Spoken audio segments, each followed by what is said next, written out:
We're just about to get started here. Hopefully you guys are having a wonderful weekend start, as it is 8:04 here in the morning in wonderful sunny Florida. And let's get started. We have a lot of exciting news in the PC and tech world. Seems like it's been really focused this week around more of the handheld devices. Now, we do have some more exciting news about some motherboards that are going to be released, and it's actually not going to be from who you think, actually, which I will announce soon, and I think a lot of you may be interested in it. So let's get started with the whole handheld consoles, or the handheld PCs. It seems that ASUS ROG Ally finally has dropped their line, which was, I believe it was just yesterday, in fact, where ASUS ROG Ally Xbox Edition and their ASUS ROG Ally X Xbox Edition. I know it's quite a mouthful to say. They both ended up dropping. Now, the price ranges are going to be quite different between the two. Now, the Xbox Ally is going to be around $699.99, and the Xbox Ally X Xbox Edition is going to be priced around $1,000 USD. Now, is it going to be a large difference compared to the original version, which was going to be the ASUS ROG Ally? That we will get into a little bit if you're a little bit curious about the specifications. If you are thinking of purchasing one, it's down in the pre-orders down below in the description box, and feel free to join in on Discord. Now, if you have any questions when it comes to PCs and tech, feel free to ask, especially if you're looking to do some sort of PC build. I'm hoping that everybody out there is interested in doing a PC build sometime soon, or if you're in the middle of one, feel free to ask. I know we had quite a few guys doing some PC builds, and it seems that they were getting a little bit stuck in the BIOS areas, but it seems that they've already bypassed it for the most part. I think they're going to be okay. I think they found their issue. If they come in, they can tell you exactly what it is. I don't want to put it out under the limelight if not necessary. So, what's up, Amir? Good to see you. Yes, I'm glad you brought that up. So, version 2201, he is on top of when it comes to ASUS, NVIDIA. He will be the first one to let you know, and especially Battlefield 6. So Amir brought up a good point for the ASUS motherboards that are the Z890s. They did drop a new BIOS update. And believe it or not, ASUS isn't the only one that decided to drop a BIOS update. But guess who else is dropping updates when it comes to BIOS?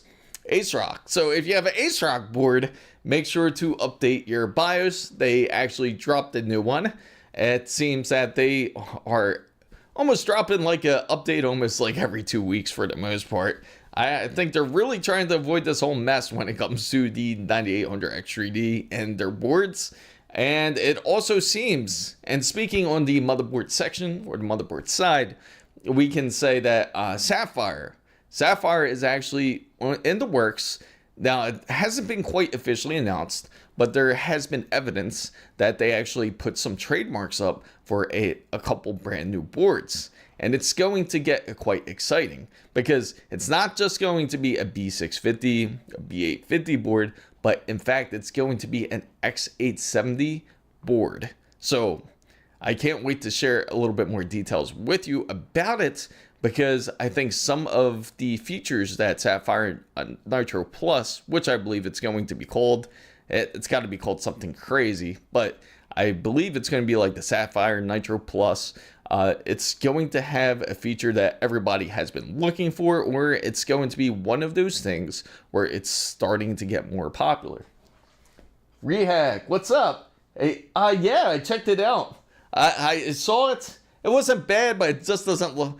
But it just doesn't look like Jonah, unfortunately.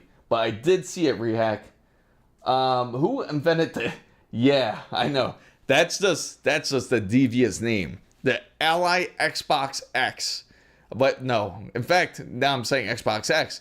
It's the Ally X Xbox Edition, and then you have you have like so many X's in it, and then you have the standard one, which is the Ally X Xbox Edition, but you can't really separate it too long, because then it's going to sound like the other reiteration. Hopefully they think of a better title than that. Eventually there is going to be a title what everybody is going to call it. It's best just to call it just like that. Maybe the X edition versus the standard edition. It would make a lot more sense compared to saying the full out title.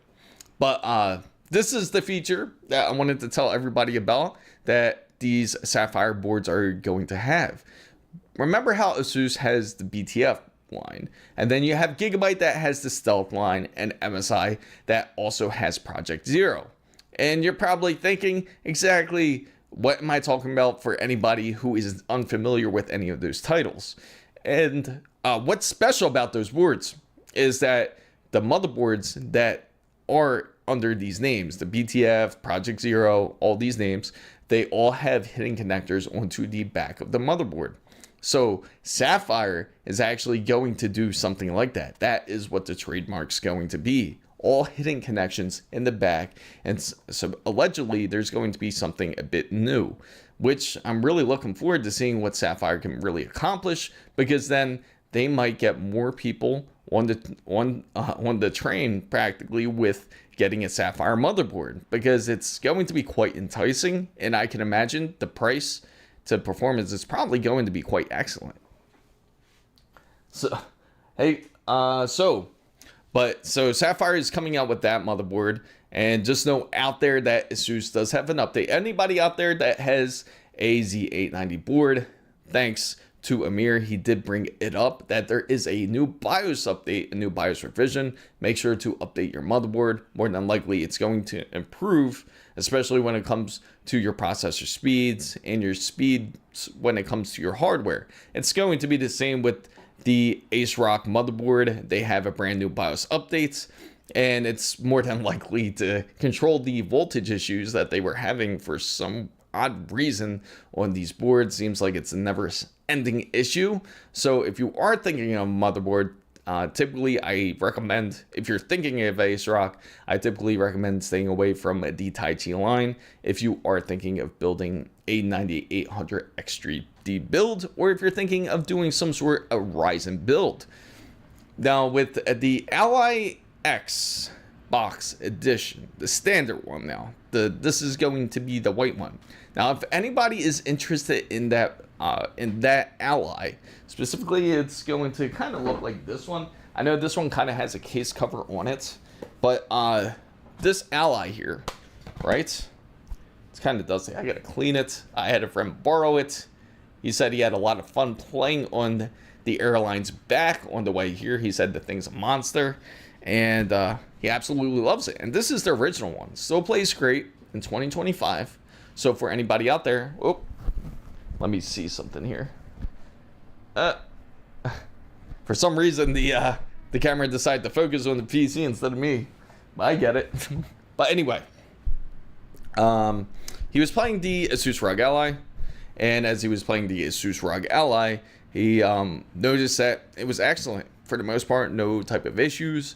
And if you're thinking of getting a brand new, say the ASUS Xbox Standard Edition, and you're curious if that's going to exceed expectations, it's going to exceed more if it's improved over the Ally X, which was the original one from 2024. It was practically a reiteration of the Ally, which had 24 gigabytes of LPDDR5 and a much larger battery, about 80 watt hours. And what else? I had 2 USB-C ports in there. Still had practically the Ryzen Z1 Extreme. So again, it was just a slight reiteration, a couple improved hardware, a couple things that improved in hardware when it came to that handheld device. Now, is it going to be comparable? If that Xbox edition, the base edition, is it going to be comparable to the Ally X, or is it more comparable to the original Ally? And from what that processor is, it has the Ryzen Z2A. Now this is completely different. Even though it's Z2, the A is going to indicate that this processor and this practically APU is going to be completely different compared to the original the original Z1 and also the Z1 Extreme. And the thing about that is it's going to end up more than likely going to perform exactly how the base model did, like the original ROG Ally. Now, not the base model, not just the regular Z1, but the Z1 Extreme. So it's improved in that aspect. But for the Z2 Extreme, it's hard to quite say until we really run some tests on it, which will be quite exciting, which will be upcoming sometime soon. So what's up, Squeeze? Good to see you. We want to see you playing games while live streaming and answering questions. Sure, we could do something like that. I could definitely make plans for this. Hey, I got the 5070 12 gigabytes with Ryzen 7 5700X. 32 gigabytes, tried it, Z, Y, Samsung 4 terabyte 990. And also the motherboard is a Aorus B550 Elite AX2. That's a awesome build. How do you like it so far? And if you want to show off your builds, you could also feel free to post it in Discord, and I'll be more than happy to share it with everybody in the stream as well. If you're wondering what the Discord channel is, it's down in the description box down below, or you can go to www.chrismizo.com, click the Discord icon. When you click the Discord icon, then it will lead you into the FanBam server. Once you do that, just make sure to click the green check mark once you enter and hit the rules, and then after you go through that side of it, you can enter the server where you can easily post up your pictures, and from there we can definitely show off your build. But amazing build, I like the sounds of it. Now you have the Ryzen 7 5700 with a 5070. Now, because of that motherboard, I'll just give you a heads up. It will get a little bit less power out the 5070 because it doesn't have full utilization of PCI Express 5 yet. Now, it's not going to be a major power loss there, but it will lose about 5% from the bus when you do use that graphics card, that 5070 in a PCI Express 4 slot. It's not going to be a major difference. You're probably not going to experience a large difference, especially if you're pulling the frames that you are expecting, especially if you're playing on a, say, 1080 monitor or a 1440 monitor even. More than likely, you won't experience that much of a difference. But just to let you know, if you do end up upgrading your motherboard and you do upgrading your processor, then you can experience the full power of the 50 series. So, if you bought Intel, what would be the first changes that you would make? You guys don't want to see mine as Chris. I gotta say, Amir has an excellent build. I know there's not a lot of love when it comes to Intel, especially now, but I'll tell you what, they're trying to make their best to make a comeback. I also have news about Intel, and it's quite interesting. They're trying to really impact the market, especially Lip Bhutan, who took over as Intel CEO. He's going to try to implement a couple changes. Now, it's quite funny, which I'm going to explain. So, if you bought Intel, what would be the first changes that I would make? Now, the first changes that I would make is obviously go into the BIOS and try to attempt to do some more overclocking settings. And of course, you have to have XMP on. You have to have XMP when it comes to Intel. Those would be the first changes that I would make. Now, if it's hardware wise, it depends. Like, what is the hardware in the PC?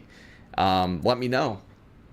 Now, what is your profession besides this YouTube channel? So, I also, as I mentioned out there, as I know Wasabi, it's like almost like kind of like an inside joke, but it's I practically work for the government, if that's what you're curious about. So, what's up, Wasabi? There he is. There he goes. So, it could be possible that the Sapphire could come out with the BTF board on the X870E because they have the GPU and the RX 9070 XT Nitro with the hidden connector. And that's the funny part. I think it's going to somehow end up matching up in that sense. So, I'm really curious to see what Sapphire Nitro comes out with, because if they have their Nitro Plus, they could really implement something that's a little bit different than a lot of manufacturers. Maybe have like a longer port for you to plug in for their GPU, specifically to their GPU, like have some sort of option.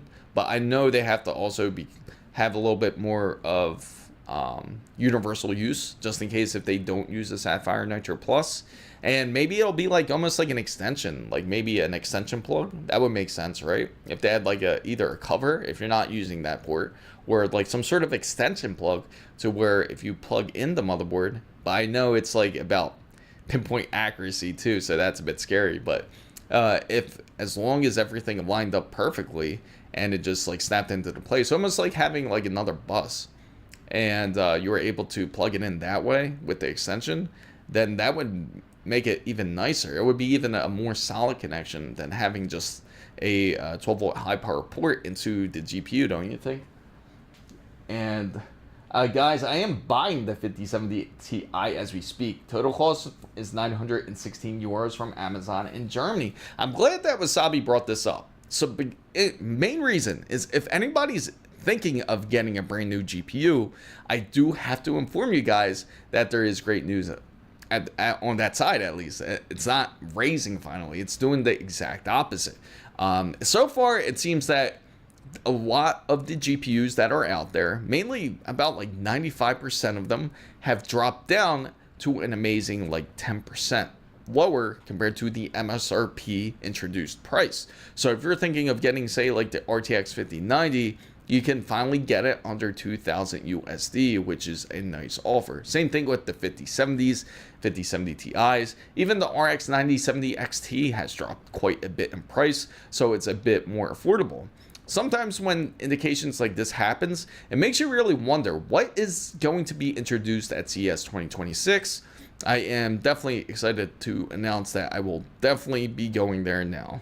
I definitely have plans, so if anyone out there has questions about CES 2026, make sure to ask. I'll create a list of all the ones that everybody wants to see. We'll definitely go live once we're there, and we can take a look and see what is offered by all the manufacturers, such as ASUS, Gigabyte, MSI. Hopefully Sapphire's there. I really hope that they're there.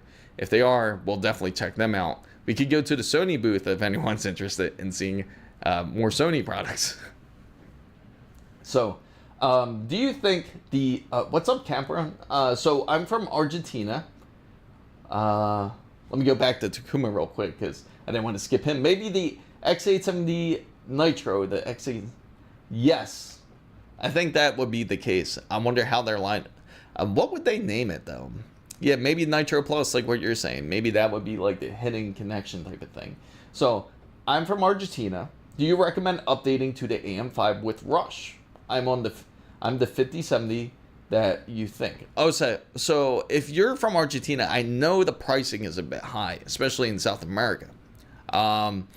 And I could say if you're able to get an AM5, if you're able to afford the AM5, you can certainly go ahead and proceed to go down that line. Now, you don't have to get say a B850. It'd be nice if you can. You can go B650 and just make sure to upgrade the BIOS. That's the biggest thing if you do decide to do it. Because that line is still going to be very alive, because in fact that AMD is going to continue this line at least until 2027, because Ryzen 10,000 series, when they do end up releasing it, will also still be compatible with AM5. So last year, I wanted to upgrade during the Black Friday period, thinking that prices were going to drop instead of skyrocketing. Prior to the release of the 50 series, not doing that same mistake again. I completely understand. I feel bad for everyone out there who had ended up selling their RTX 40 series. So you had people out there selling their 4070s, 4080s, 4090s, like around November, December.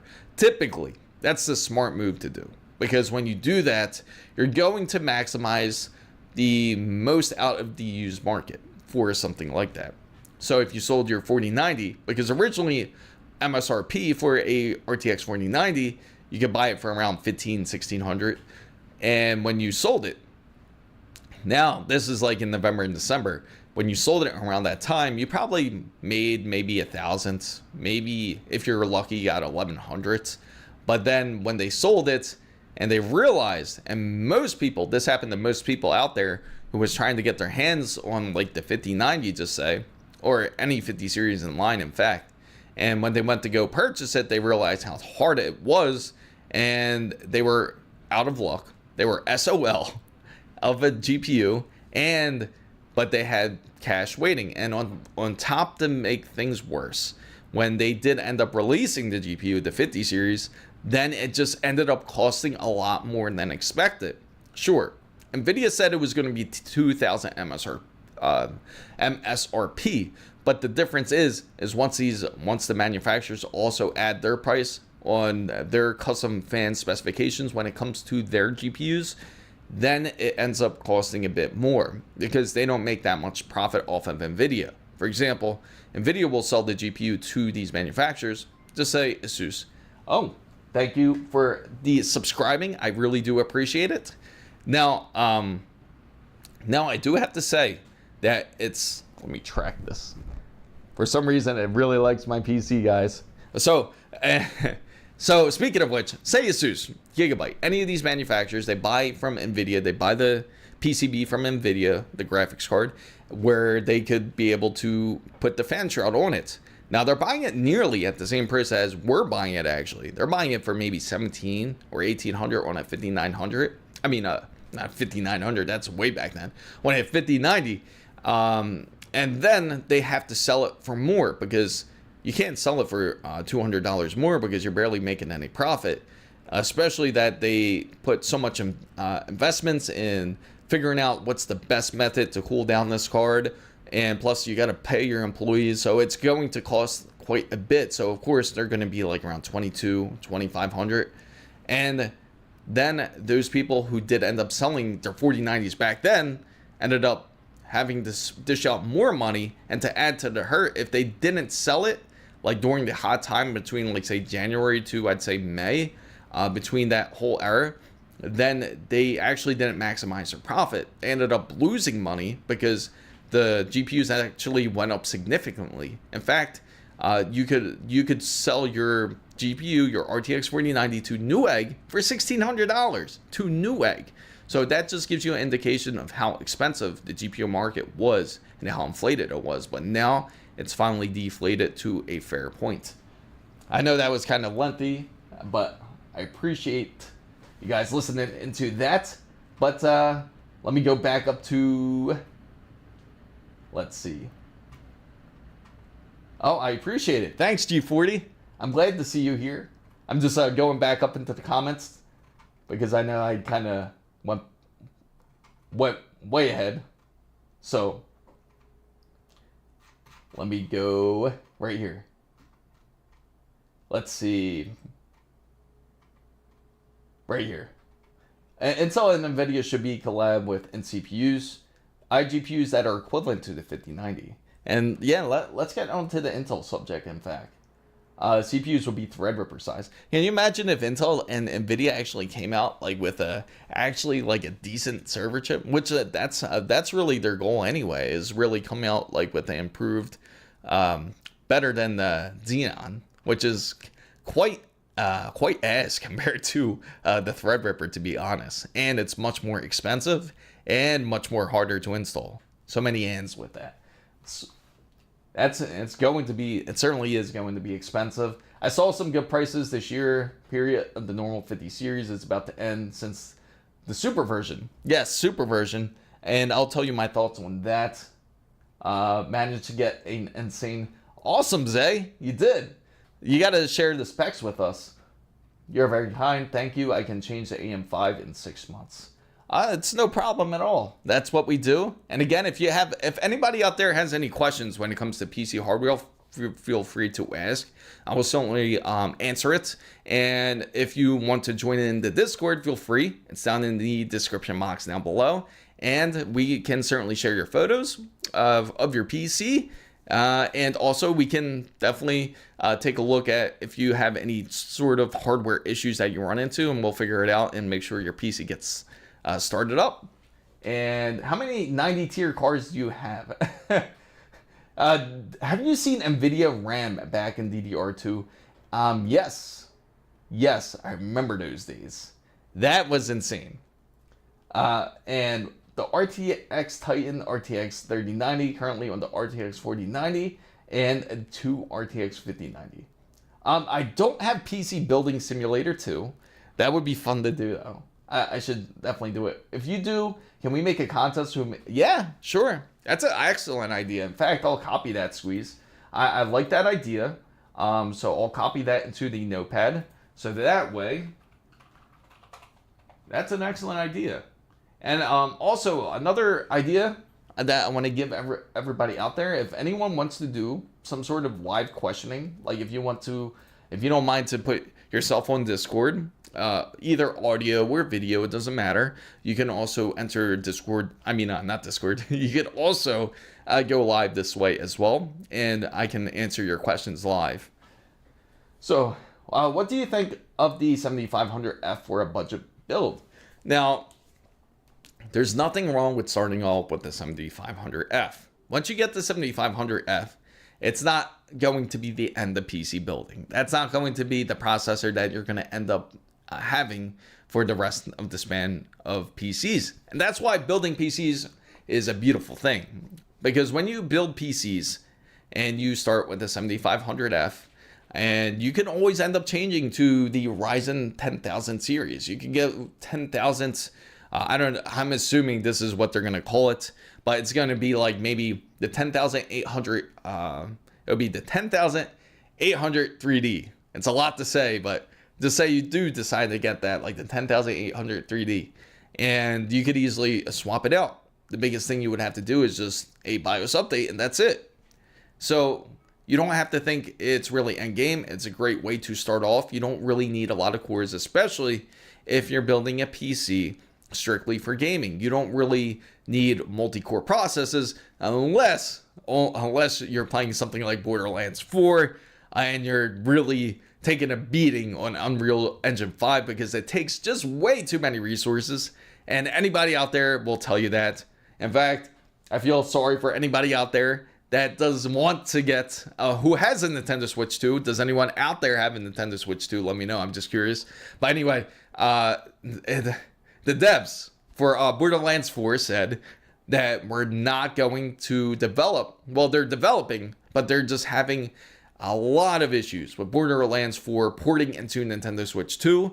So unfortunately, that it will not be developed quite timely. If it comes out on Nintendo Switch 2, I can imagine it's going to look like a Borderlands 1 game, if anything. At least I hope like Borderlands 1, because then you don't want to look like GameCube graphics on a Nintendo Switch 2 playing Borderlands 4. So at least 8500F so you can use Windows 11. I mean, I think the 7500F you should be able to get it. As long as if the board, just make sure, anybody out there who is thinking of building a PC, most of these boards shouldn't have this issue. It just has to be TPM 2.0. I know AM5 for sure, the whole line should be all TPM 2.0. If you're going earlier AM4 build, then you're going to definitely take a risk if you're going to build a PC, because you have to make sure it's TPM 2.0. Now, 8700K and the B470 motherboard with the RX 580, or a budget GPU 16 or 32 gigabytes of DDR4, depending on. Okay, so anybody who is thinking Windows 11 needs a minimum of yes. Now that's the issue. So when it comes to a motherboard, again, bringing this up, it has to be, in order for it to be TPM 2.0. Originally, it derived back in, I think it was 2015 or 2016, like when it really started to show up. But not a lot of motherboards had it. It was very few in between. I'd say like about like 2 or 3 manufacturers really had it. But it wasn't on all their boards. It was like on the high-end boards would have it for sure. But once it became more common, I'd say like 2017, 2018, then you would see it. And even then it was a bit sketchy. It really started to push, I'd say like in 2020, 2021 is when they had it for sure. So what headphones and mic would you recommend for audio mixing? Or just basically a good one budget? It's about $500. I had my eyes on something, but meh. Actually, a great one I would highly recommend. Now, this is an underrated thing that most people don't really do with headphones. Get Beyerdynamic headphones. You might be looking at the same thing. Beyerdynamic is excellent when it comes to audio and great for anyone that is into audio producing. It's super accurate when it comes to sound. And for the microphone, you can actually add one on if you'd like. Get a decent microphone. There's a ton out there. You can get like a Sennheiser microphone is excellent, and kind of mix it with your headset, and that way you have a decent headset. But that would be my recommendation. Get Beyerdynamics and get like a Sennheiser mic, and you would be good for years and years. I'll tell you that for sure. 2008. 25H2 runs like a charm. Okay, so let's get back onto the Intel subject real quick, because I know there were some questions about it, especially you have Intel and NVIDIA working together. So, because NVIDIA and Intel are working together, there's a lot of questions and in the industry, especially if they're going to come out with the processor and practically NVIDIA works its way into its SoC, such as desktop processors, or if it's possible onto laptops and handhelds.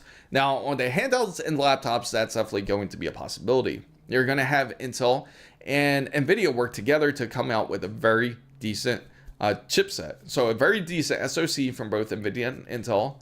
That certainly is on the that's definitely on the plans. And then when it comes to the desktop side, they're not really going to enter that. Even on the high-end desktop, even the high-end desktop side, they're not really going to mess too much with that. They're more going to focus on the server bases, to where they're more for the enterprises, and that's what they really want to expand in. Now, what's really interesting that Intel is going to do is that they've been making a lot of plans. Intel is actually in talks right now with Apple, believe it or not. They're in talks with Apple now. They're possibly getting back with them. And if they are, what they're going to do is they're going to come out with practically another SoC with NVIDIA, to come out with something with Apple. That's why they're in talks with it. So a lot of people are like, why is Apple talking back to Intel? That's the main reason. You got the powerhouse, NVIDIA, working with Intel, coming out with an SoC. So just imagine the power of that. Now they're going to be competing with the M1 and the M2 and practically the ARM chipset. But the problem is when it comes to their SoCs, when it comes to the M series line, there's been rumors already. I don't know if you guys heard or not, but the rumor currently is that with the ARM SoCs currently, that they've already kind of like hit a limit with it. So if that's true, if the rumors are true, that they can't really expand more onto it, then that would make perfect sense why Intel and NVIDIA is trying to sell them the idea of coming out with their own SoC and putting it into their MacBook line once again. So, what's the specs squeeze? I only just stopped using my first monitor. It's not 16 years old. About the streaming, are you streaming both normal and vertical on YouTube? Yes, both on OBS, Wasabi. I have a vertical screen up, actually. What I personally like to do is when it comes to the YouTube and OBS, I actually have a setup guide. Like, I think it was like about 2 videos ago, because our buddy Ricky, remember Ricky, anybody who went to Micro Center with us, he had trouble setting up OBS. So I just came out with like a really basic guide, a very straightforward guide, obviously not trying to get you to join any other extra things that you don't have to. You don't have to join any other stream elements or streamlayovers.com or any extra stuff. It's practically a straightforward guide on how to set up your OBS if you want to go streaming, and how to get your chat overlay set up, how to set up for both vertical and horizontal, and hopefully that can certainly help you out, Wasabi, once you start doing your stream, because I know you want to definitely do that PC build. If you do it live, I would love to check it out. In fact, we could even do the collab live, and we could definitely put it out there for sure. So them asking Apple to buy a part of Intel, what's the irony? Best time to buy NVIDIA stock, lol. I gotta tell you, Intel has been skyrocketing. It's been like, now currently it's like at $35 a share. And I've been telling everybody, like way back, like back before even SoftBank purchased it, because I knew that Intel was going to go up for sure, especially because of Lip Bhutan taking over and its influence practically in the US's culture. So I kind of figured that it's definitely going to go up, and I expected Intel to be actually a great investment, and NVIDIA. So I removed it. So it's socket 765 900 megabytes of DDR2 upgraded to 4 gigabytes of DDR2. That was like, I remember when that used to be a big thing. No GPU, 300 gigabytes Western Digital green hard drive. How is that thing? It's funny because I feel like it's been a really long time since I actually got to hear hard drive spinning, but I remember that how loud they used to be. So, man, but yeah, Windows 10 won't work on it. However, I think you can try Windows 8.1 or well. Use Rufus, another PC, to install Linux distro. Yeah, Linux is definitely the best way to go, especially if you have an older system. I gotta say, Linux is one of those underrated OSs out there. But the only problem I gotta say is when it comes to Linux users, and thankfully it's a lot easier than what it used to be. You used to have to type everything in. There was like practically, there was always like some sort of GUI, but it was just like really basic. And in order for you to open up a browser or anything, you would have to literally type it into the terminal. And if you didn't, and then didn't learn how to, then you would have a really hard time going around Linux because you have to type everything in. But now Linux has evolved to the point where almost everything's like clickable. But of course, you're still going to have to run terminal to do certain aspects in the OS. I love the sound of the hard drive spinning up. That PC was loud in a good way. It's funny too, because I always think of back then of my Intel 4790K it was. Even then I had the SSD. In fact, like, but my backup drive, it was a hard drive, and it was like a 1 terabyte hard drive, and that was big. Western Digital Black, 1 terabyte hard drive, and I felt like that was a beast. I remember I felt like it was fast, but I can't imagine how it would feel now. And I still, you know what? But and the whole thing with Project Ninja, I'm still in the works. I'm really having trouble with the brands like sending stuff out, and I'm gonna do everything I can to make this whole Project Ninja happen. It might take a little bit longer than expected. But definitely expect more PC handhelds coming up soon in this channel. I have more diagnosis issues for anybody who has problems in the BIOS coming up for a video tomorrow. And definitely going to have more lined up after that. A lot of different videos. And I even will have a phone comparison that will be coming up by probably next Thursday.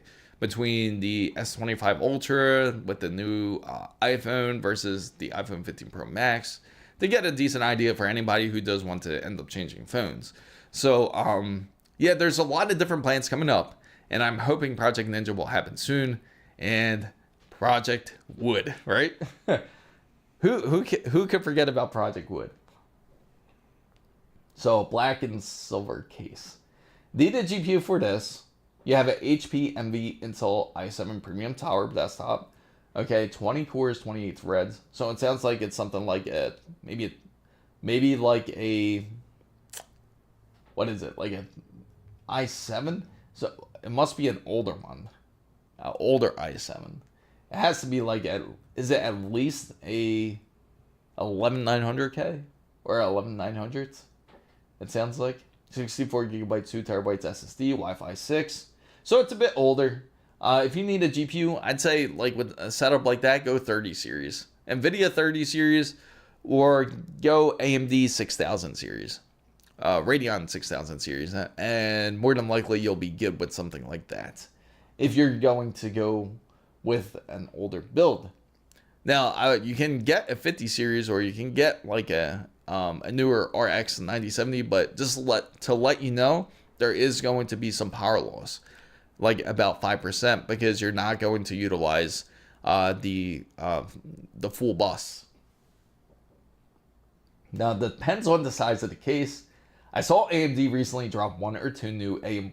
You know what? We talked about that on Wednesday, which shows you AMD really truly has commitment when it comes to their motherboards here. And I gotta say, this is where, again, the AM4 line, they came out with the 5100s, the Ryzen 5100. It's practically only like 4 cores, 8 threads, real basic CPU. It's almost like just like the 5300, which is kind of insane. But this is a very niche market. It's going to be in a tight market. More than likely, I would see that more in, I would expect it more in the South American market for sure. 14th gen. So you probably have an i9 then. Not the i7. Because the i9 is would have the 14. Okay, so it's 14 gen. Then for something like that, let me take a look at your specs one more time. Okay, so more than likely, if you're up to date, Wi-Fi 6. I'm surprised you have, it's probably Wi-Fi 6E. I would say, if that's the case, what is your usage? Are you going to be using it for gaming? Are you going to be using it for video? I'm assuming, let me know what you're going to be using it for, and then I can give you a bit more accurate answer. Let me know the monitor that you have. Why not? It's nice that AMD has it. Not the wood. That's 12th, and you know what? I got to share something with you guys. Where is my phone? I'll share it with you guys, and you let me know what you think. You might think it's pretty hilarious. Hang on, guys. Let me adjust this. I'm going to adjust the brightness on this, so that way you guys can see me a bit better. There we go. For some reason, it keeps focusing on my PC for some reason. But let me share this with you guys, and I will get it out my drive. It's going to be pretty funny for the most part, because maybe you guys are looking forward to something like this. Let's see. Right here. I should have done this last night, in fact. Where is it at?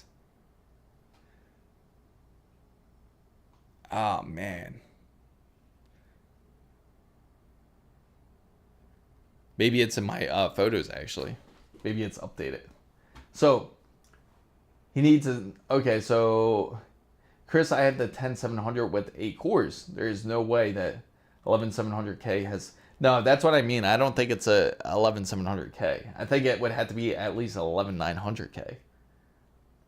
I mean, 14900. So, Takuma, no problem. So, doing some office work.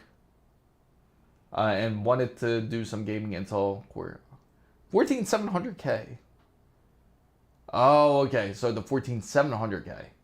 That makes more sense. Okay, so you have the 14700K and you want to do some office work and gaming.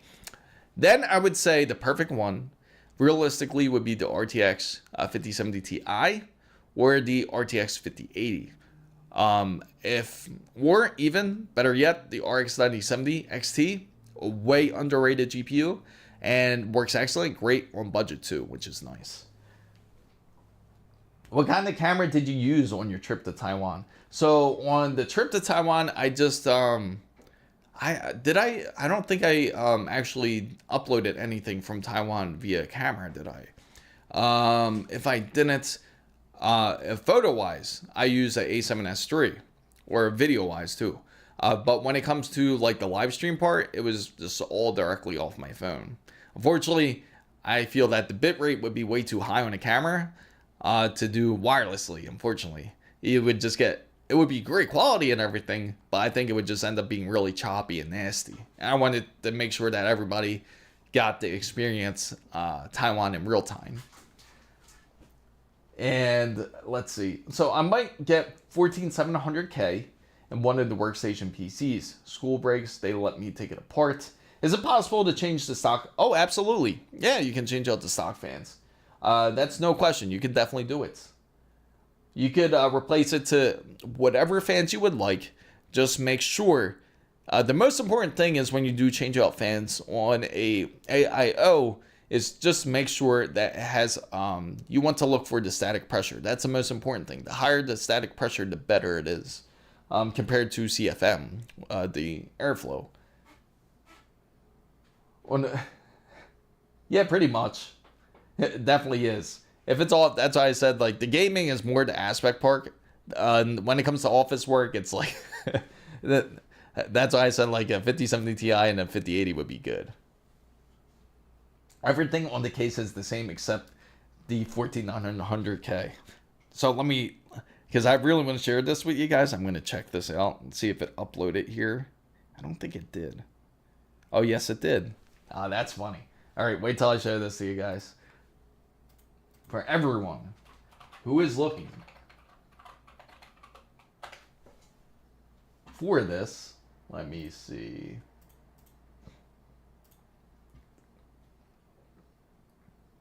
Right here, guys. And hopefully it downloads successfully here. And then I will share it with you guys. There we go. All right, so I'm going to unveil something here. Where is it? I don't know. I'm going to unveil something to you guys here, and you let me know what you think. You're probably here, but it sounds like, right? Let me see. Okay, so I got to show this to you guys here. I know you guys will probably love this. You ready? Now time to unveil this.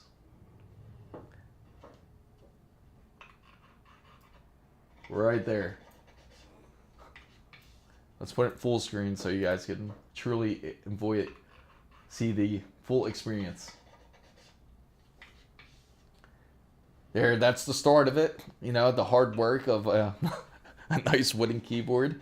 You got to sand down the keys and everything. And if you want the nice wooden sound, you get it. I'll make sure to post it on the shorts for you guys, just in case if you guys want to comment on it. You see how fine the precision is? You just got to be really careful. And you got to make sure it's nice and clear coated and everything. So that way you get a nice gloss. Yeah, I know. Putting 2 space bars. It's funny too because that's on the whole VO3 system, which is pretty insane, right? You gotta say, like when it comes to the whole AI aspect, it's pretty insane, like how nice and accurate they can get for the most part, at least. But yeah, having a split space bar is quite crazy. Oh yeah, it's AI. I know. It's funny, right? Can you imagine somebody actually doing that to the keys, like just like having the whole carpenter's outfit there and just like following it down to this perfection? So if anyone's into the business of wanting a nice walnut keyboard with, there's going to be a package deal. Yeah, the package deal is going to offer some nice, like, it's going to be in a nice, the whiskey's going to be pretty much aged inside of like a cherry wood barrel. And then you're going to have a nice, say like a Cuban cigar that goes with it. But I had to share that with you guys. I thought that was good, right? So speaking of, there was another subject besides Intel. What was it? It's just right on top of my mind too. Besides AMD, I think for the whole CS side, again, like if anyone has any questions at all, good idea to start compiling some. Hopefully, we'll definitely get to see Lisa Su. It seems that the timing is going to be like around 6:30 p.m. To give everyone a heads up. It's going to be at 6:30 p.m. on the 5th. It's going to be on a Monday in 2026. So when we go there, feel free to have any questions, and hopefully we can certainly answer them. So 6:30 p.m. their time. Now it's going to be West Coast time, so it's going to be 3 hours earlier compared to the East Coast time. So that's going to be only 2 hours ahead. 2 hours ahead. Should be about 2 hours ahead for everybody, not 2 hours, maybe 3 hours ahead for anybody that is out on the European side. So 3 hours ahead for you guys. How many gallons of water did you waste for that? So I set on getting the Corsair 5400s. I don't like the Corsair fans. So I would like to use Lee & Lee or Thermaltake fans. I have to buy a gun for those fans so I can use the Corsair ones. More than likely, you probably don't. Loki, Lisa Sue is a baddie. Lots. So for the 5400 Air, you don't like the actual Corsair fans that come with it. Now you can use the Lee & Lee or Thermaltake fans. No, you don't have to buy a gun or nothing like that. I think you're talking about like anything specific. No, my man, Chance. If I could, that would be great. I will certainly, if I get the chance, I will certainly let you guys know. That would be pretty dope, right? If we get to talk to Lisa Sue in person and get to ask some questions. Because I know the number one question everybody out there would have is, where's RD? Is it going to be RDNA 5? Is there going to be a high-end AMD GPU out there? So, to answer that question, Mike, like I said, you don't need anything real extra. All you have to do is really have the fans, because most of the time it's going to be connected to, say, the motherboard that you do have. And from there, you should be pretty much good. It's not, you don't have to hook it up to Corsair's hub. You could hook up the fans to it, but you don't hook up the RGBs or nothing like that to it.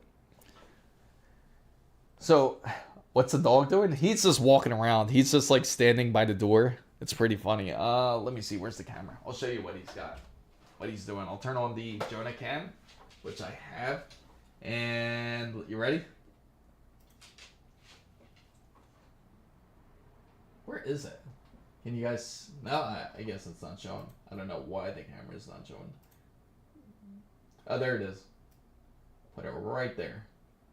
And I'll share it with you guys. And I know my back's turned. I apologize for that. But I'm just trying to set up this Jonah camera.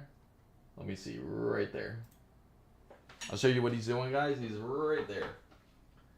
I think he just wants to get out. I think he's had enough PC talk.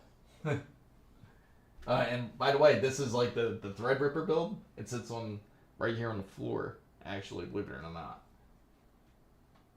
But yeah, he's just trying to get out there. I think I gotta let him out. He probably wants to drink some water or something. There you go, buddy.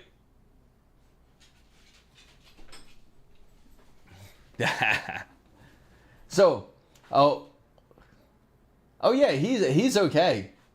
He was just chilling. He actually has like a stitched carpet that he actually lays on over there.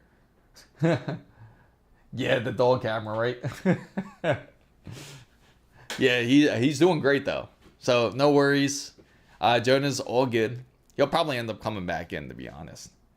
And let me see. He didn't come back in yet though.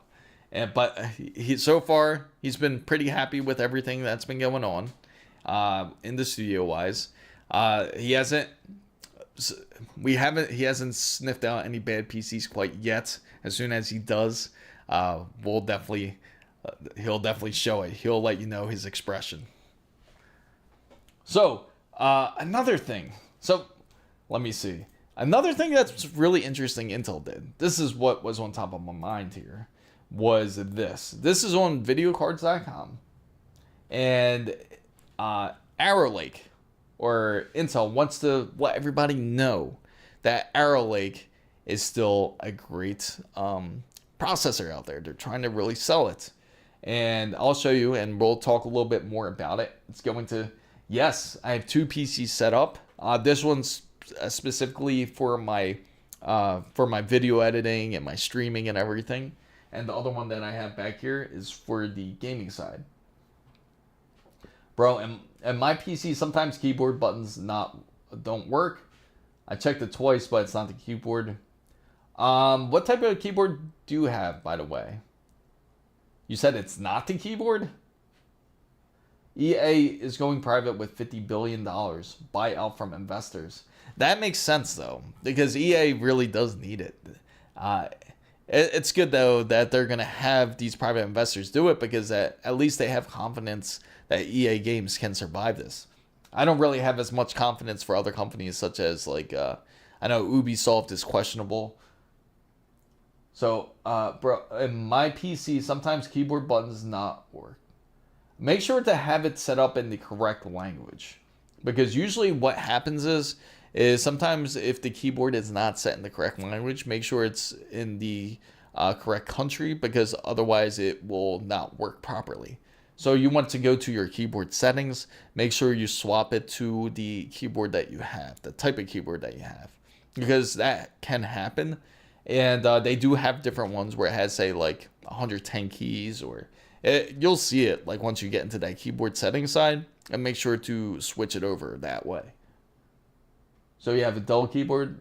Yes. So even if it's a dull keyboard, just make sure you go into the keyboard settings. There are, I want to use them to sell as service. No, might as well buy yourself. Oh, never mind. There is 6. All right, so we're going to go over here to the browser side. And oh, there it goes. Right there. And let me see. And let me fix it for you guys over here on the window capture.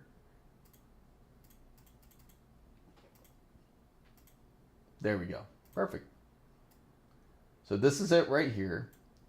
And I guess they want to prove a point that they still exist. That don't count them out the picture. This is it right here.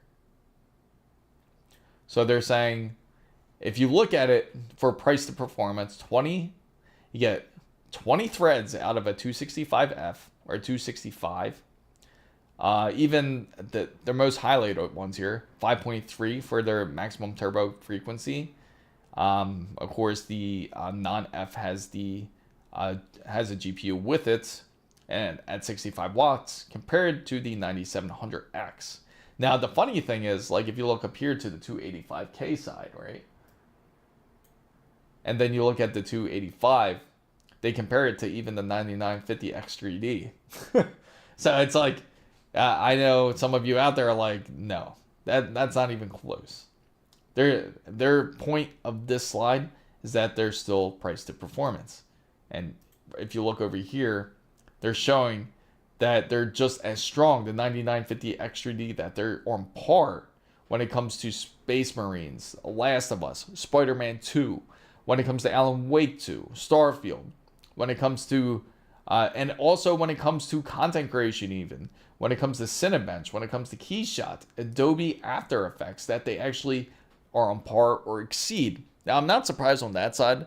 I've mentioned this before, to where it said that, where I mentioned before where they have an advantage when it comes to content creation, because a lot of programs do factor Intel before AMD. And I feel that's been a deal for a long time, and it's a bit dated, to be honest. And hopefully they do end up changing it and updating that deal. But anyway, 285K performance for creators out here. So they're saying if you're more of a creator, you want to go Intel here. So the Ryzen 5 3600 versus, I was so close to buying the i7 265K. It's funny, I was too. I almost bought it myself, like when I was with Ricky because of Battlefield 6. I was thinking, let me just get the 265K, and I was like, nah, I'll just wait for the refresh. But where is it? Where's this refresh? So Intel is trying so hard to sell their products. Feel kind of bad for them. But if they made the right choices back, then I would have stayed. Absolutely. Like I said, I felt very confident when they came out with their 12900K. I thought that was it. I thought they were going to come back. They were the first ones to introduce PCI Express 5 to the consumer markets. But then they somehow dropped the ball. They just really dropped the ball. So I might get the 5060 Ti 16 gigabytes. Not a bad choice.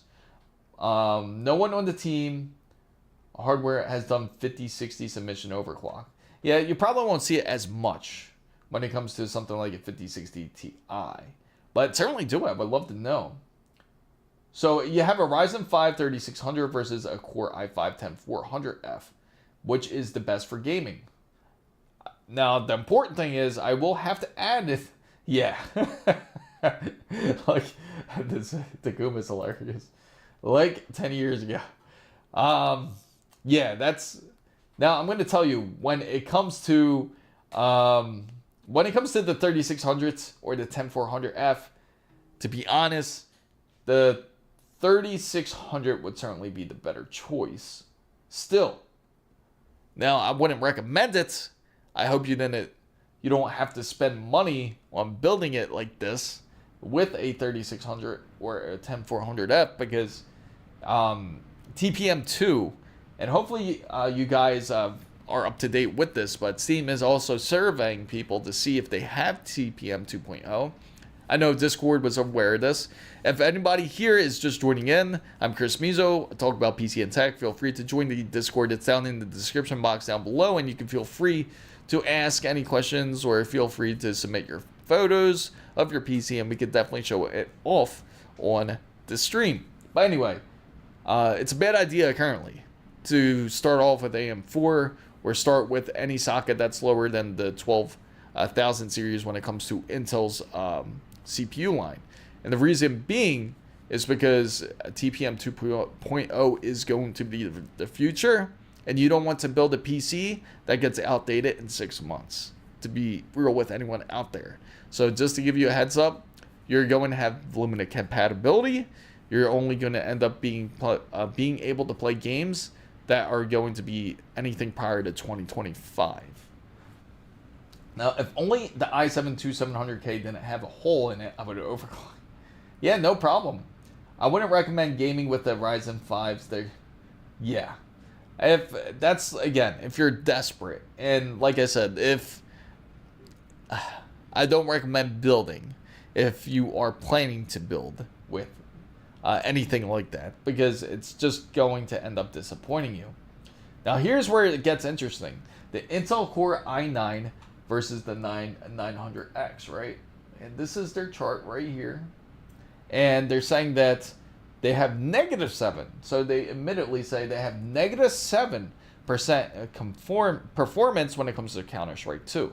So from there, that kind of gives you an indication that the 285K is not going to be for those who are competitive gamers. So if you're a competitive gamer, this is a bad choice.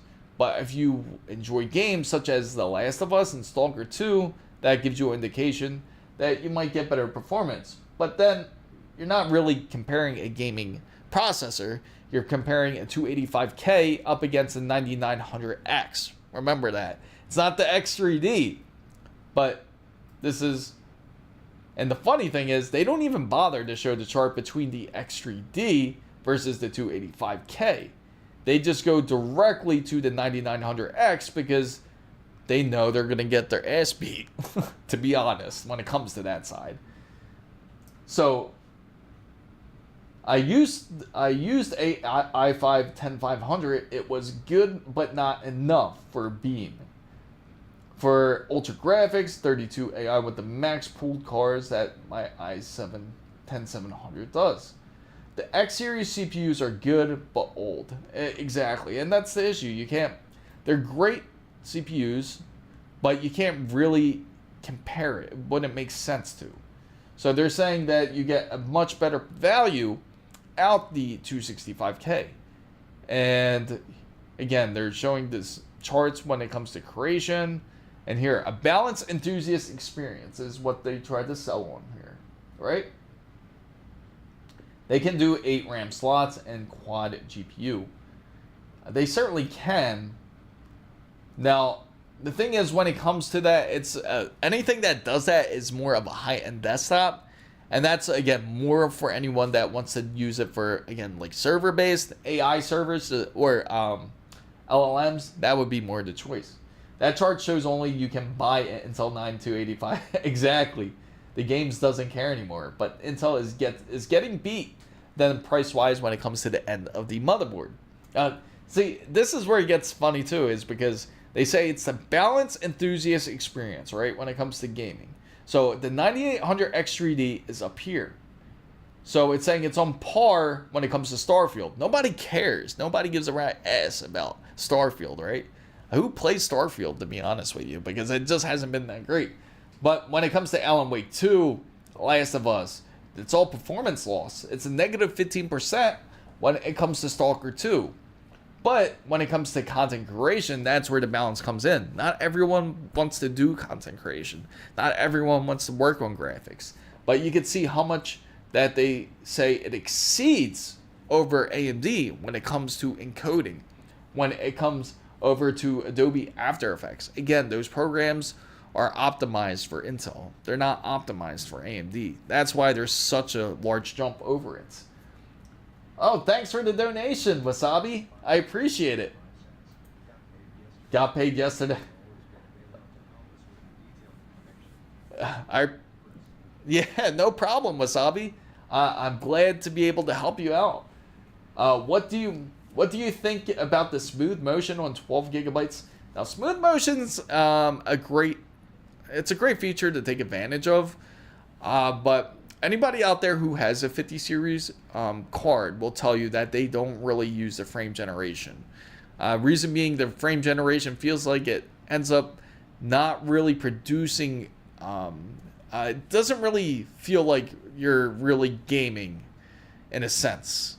It doesn't feel really comfortable because it's kind of like has like this weird type of display lag to it. And when that display lag happens, it does take away from the gaming experience.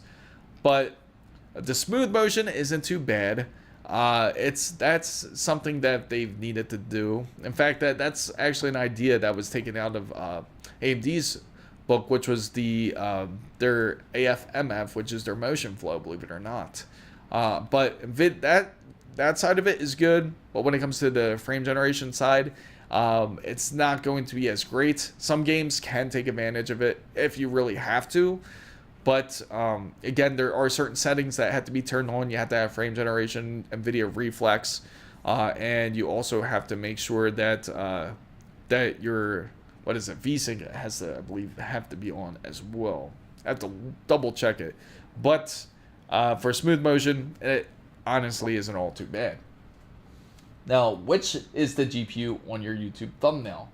On my YouTube thumbnail, I think it was I think it's the RX 9070 XT, if I'm not mistaken. If you're talking about the homepage, I believe that it is. That GPU is rare. The HD7850 QGB Sapphire in a bin. Wow. I give it to you. Amazing work for you. It makes no sense to buy Intel 9285K when the motherboard... That's the thing. That's where they're trying to sell you on. Gigabyte Aorus RTX 5090 Master. You know, I feel really bad for this, like, kind of like sitting there and it became more of a display piece. Hopefully you guys see it. I think you guys can see it. You can see that Gigabyte motherboard that's still in the box, and that's a Z890 board. But I do want to do something. I just am waiting on Intel to come out with these refresh processors. I don't know what they're doing right now. So, what will replace the RTX? Because I know something will be something. I believe that it's going to... Originally, I felt a little bit mixed. I thought RTX was going to go change their name into the PTX line. It would only make sense. That's the next evolution after ray tracing. Maybe they would go, instead of the RTX 6090, they could call it the PTX. Start over. PTX 6. Well, they would have to go 60 because then it would get confusing. It would be like the PTX 6090 or the PTX 6080. And then you would know you're entering like a brand new generation. Maybe that is planned. Or maybe it's going to be the RTX AI something. Or it's going to be... Same with... I know for a fact, when AMD does come out with their cards, because they've been doing it already with their processors, is calling it, like, say, the Ryzen... Here goes one. The Ryzen AI 395. I'm pretty sure when it comes to Radeon, when they come out with their new graphics cards, expect RX AI, or maybe it'll be like RX say 1070 or a 170 AI XT or XT AI, something like that. It's going to be along the lines with AI somewhere fitted with that GPU. So, by the way, yesterday I downloaded the B650E Wars motherboard. Latest BIOS update, all I found on the internet were negative comments about updating in BIOS. You know what? It's a great thing that you did mention that. The reason being is there's a lot of negatives because currently they're trying to use this new BIOS. I remember Takuma was actually the first one that brought it up to my attention that they actually changed up the interface. And I really am looking forward to doing a Gigabyte build because I would love to check out what the BIOS looks like. But I think that has to do something along the lines with it. I think it's something to do with they still have like little glitches in there that they still have to fix, and hopefully it does end up getting repaired because more than likely Gigabyte is trying to make it a lot more simpler in a sense, and also improve your experience, because allegedly these new BIOSes that Gigabyte does come out with is supposed to enhance your hardware capabilities when it comes to your processor and GPU. So you're supposed to get even better performance to this new BIOS. But again, that's something we'll see. And it was also promised on the X3D as well when it comes to their Gigabyte, not the processors from AMD, but Gigabyte's X3D. I was going to install the ASUS graphics card next weekend, waiting for the VGA. Yeah, you know what? I meant to comment on that, Takuma. I find it pretty insane that it doesn't come with it. Like, it's quite an expensive card, and they don't come with a standoff. The big positive when it comes to Gigabyte Aorus's card, they actually have a very decent standoff. I don't know if you guys could see it, but it works quite well. I like it a lot better compared to the original standoff they had for the RTX 4090, because that was kind of a cluster right there. Some motherboards it would be a little bit tough to fit in. You have to like kind of maybe grind it down a little bit for it to fit, but at least it would. But the new design, like when it comes to the 50 series and Gigabyte's mounts, they work excellent for the most part. I can see it work on a lot of builds because they come with two different stand sizes for your PC in order for it to fit. But yeah, that's kind of disappointing, I gotta say, from ASUS. Usually they give you a lot of goodies when it comes to their stuff. So I have 64 gigabytes of DDR4 in my PC, i7 10700, and a GTX 1060. It's a solid GPU, but it's better wait for the... So, I missed that. So the 5070 Ti, it's a great GPU, just like he said. Sorry I missed that, Night Fox. But I can say that, speaking of which, is another topic I wanted to really get into, is I know there's more than likely a lot of questions about NVIDIA Super Series, when's it coming out. I honestly really feel like NVIDIA is not going to come out with the Super Series, and I feel pretty certain that I won't see it at CES. We won't get to see it.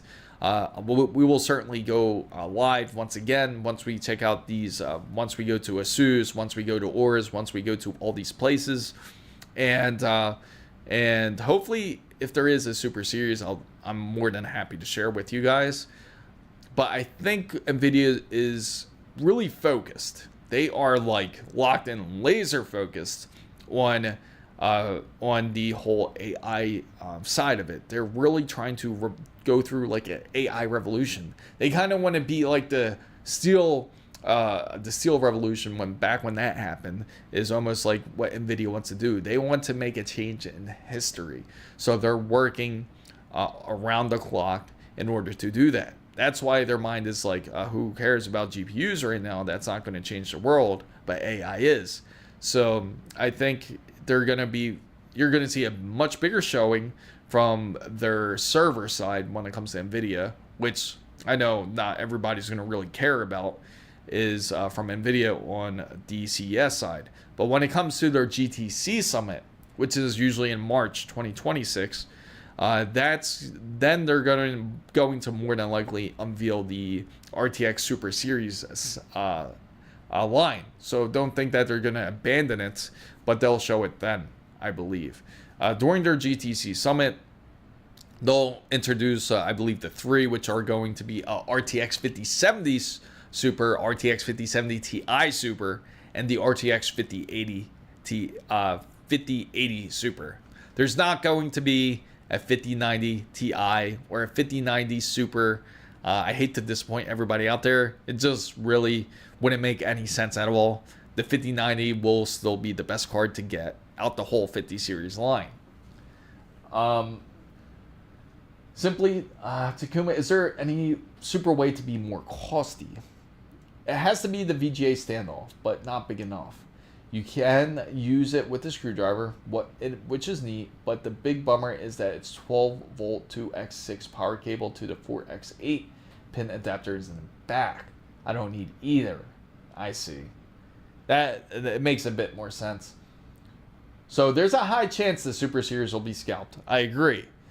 It's going to be very tough to get at first.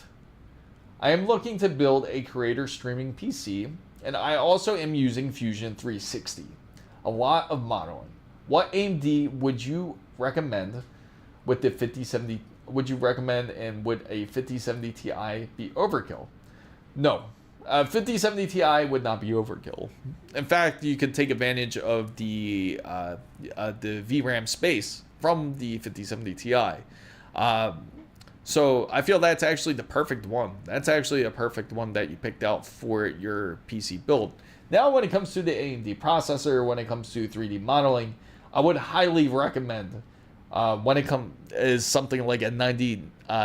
If you're going, are you going to be gaming on it? If not, if you're not gaming, then I would suggest getting a 9950X. If you are gaming, if you are going to be using it for some gaming, then get the X3D. That would make more sense. But either the 9950X or the 9950X3D.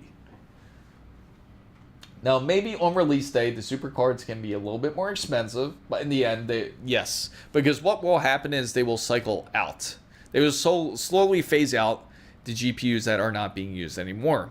Hence, this is part of the reason why you can see the decrease in the pricing when it comes to the 50 series.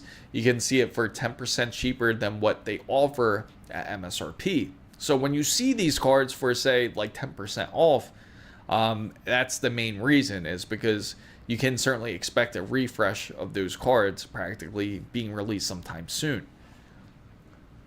Now, priced around $1,000 simply. Okay. For the RTX 5070. So is the RX 9070 XT slightly better than the RX? I would say they're about even when they come into power. The 5070 Ti can be better when it comes to something like ray tracing and path tracing. When it comes to the RTX 9070 XT, in terms to price and performance, you can certainly expect pretty much on par when it comes to the RTX 5070 Ti. It just depends on the technologies that you decide to utilize when it comes to that GPU, because that will be the determining factor of it really being even with the 5070 Ti or not. No problem. No problem. Again, feel free. If anybody's just coming in, I'm Chris Mizo. I talk about PC and tech. Thank you guys all for coming in. Feel free to ask questions. There are no wrong questions when it comes to PC building. We've all been there. We all know how confusing it can be. You see so many different numbers. You could see different sockets. You see different chipset numbers. And now you just don't know where to start. There's so many different hardware you don't know where to start. Feel free to ask your question, and we can certainly answer what your PC could look like, what you want to use it for. If you want to use it for gaming, you want to use it for video editing, you want to use it for, say, photo editing, anything with any type of usage, you can feel free to ask. You're into LLMs, you want to get into it, you can also feel free to ask. Now, I also see that there's a decrease on the seller's model diversity. Like, one seller had 28 RTX 5080 models on sale. Now it's down to 10 models. Oh, wow. So I'm curious, too.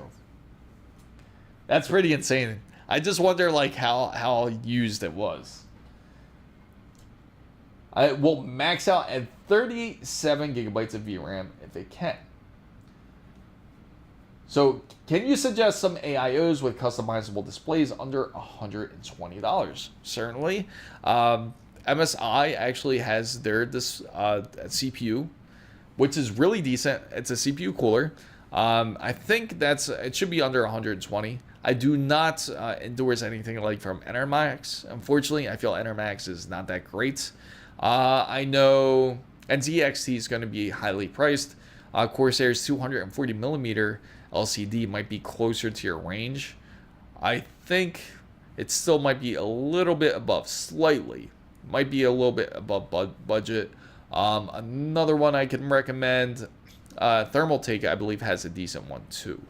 They also have a CPU cooler that's a decent customizable display. And so mostly probably MSI, I would say.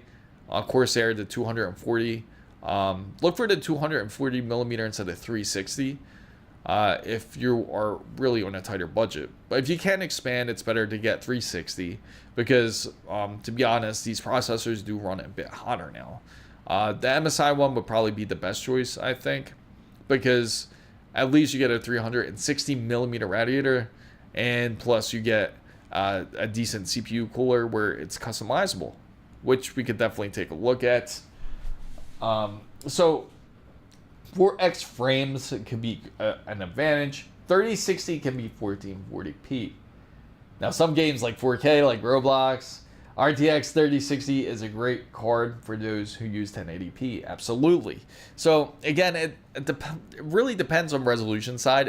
As if anybody games still on 1080p, just to let you know, you don't have to max out. You don't have to go crazy. You don't have to get something like a 5070 Ti or a 5080 even.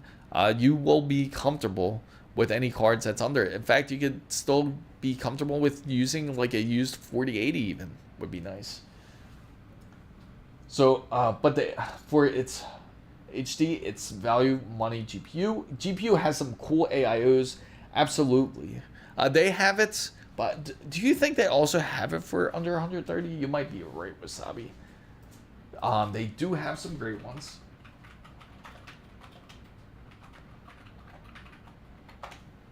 Let's see if we can find one here. Right now, the PC thinks I'm a robot because I'm streaming at the same time. And I'm doing this. You know what? I'll just share the screen so you can feel the pain that everyone feels the pain when they have to go through this. And look at this. Look how crazy this looks. Wait till I show you this. Yeah. What is this? What is this? Then now it's even, now it's not even really that clear. I guess because they got AI doing it now. Is that a bike? I can't even tell now. Considering doing from an upgrade from an H610 AD5 to a B760M at D5 for my i7-12700F. What do you think? Yeah, it's certainly a decent upgrade. Now the thing is, for the most part, I know it's a pain. I really can't see nothing. Okay, so I can see this. It's a decent upgrade for the most part, I gotta say. You'll see some difference. There's going to be upgrade on certain drivers, like I believe the sound is an upgrade. Wi-Fi is also going. Oh, of course. Okay, now we're good. So right now we're just looking for some Gigabyte ORs GPUs with displays. And it's still a bit higher than you would like. Valkyrie Sin 360, that's a good one. I think Deepcool actually has one too. Speaking of which, let's try that. Kyrie 360. That's a decent one. Man, you are good. I gotta give it to you, Takuma. I like how you think. This one looks pretty decent, actually. This might be the one that can work out, 360. Now remember, like, if anybody does end up getting an AIO, just like this one, You don't have to stay with these fans if you don't like them, especially if they're noisy. They're going to be a bit more noisy more than likely. I could tell by the way they look. But this has the customizable screen on it. This might be it. That might be it. The other one I was suggesting was the MSI CPU core. Forget what they call it. The Core Liquids. This is it. This is close to your price. Here it is. Like, this one's only $90.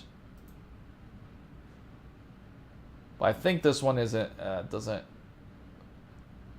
This one doesn't have the display, I think, on there.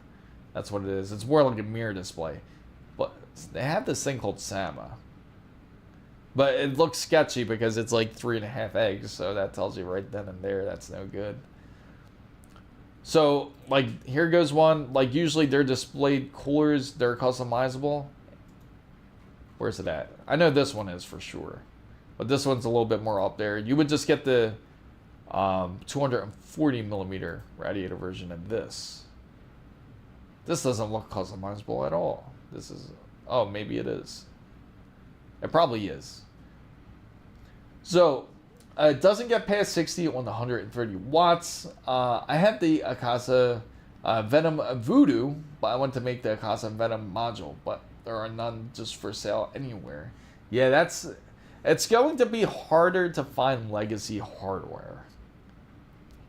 Here we go. Thermaltake. They have one. I know height would be expensive for sure. Deep Cool. Let's take a look at Deep Cool. I think they're not too bad either. Let's go on their website, in fact. This is their cases. I forgot they got cases now. Deep Cool's a pretty good one I can recommend. Assassin 4. And they're pretty actually, they're like a very affordable company when it comes to their products. Cooling. I just like the old cooler design. You prefer more of the fan block, right? The traditional fan block that's on there. Assassin 4.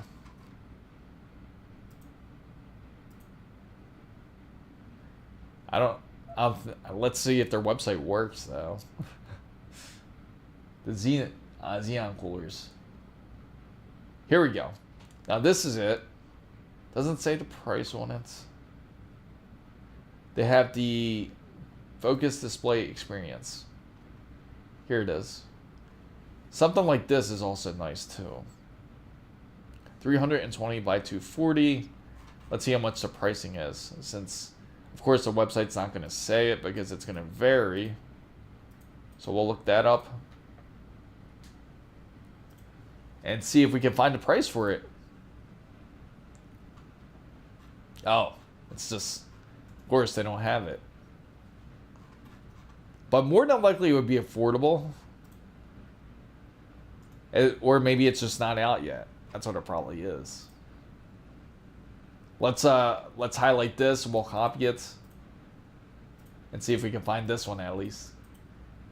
The Akasa they still sell for the mounting stuff and the fans for that CPU cooler. Okay, so it's up on eBay. I see some on eBay. 210 to 215 average from what it looks like on the eBay side. And the shopping side, here we go. Microless is about 143, which is decent. So these are the average pricing that you can see for this type of cooler. If you're thinking of something like this. So it's like around it's crazy like how the different price range it is. You got one that's like only 126, but that store might be sketchy.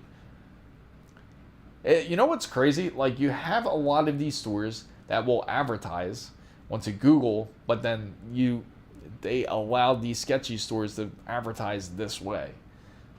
So, but it's an adjustable mounting kit, so you can use the same socket on a 765 up to a socket 1200.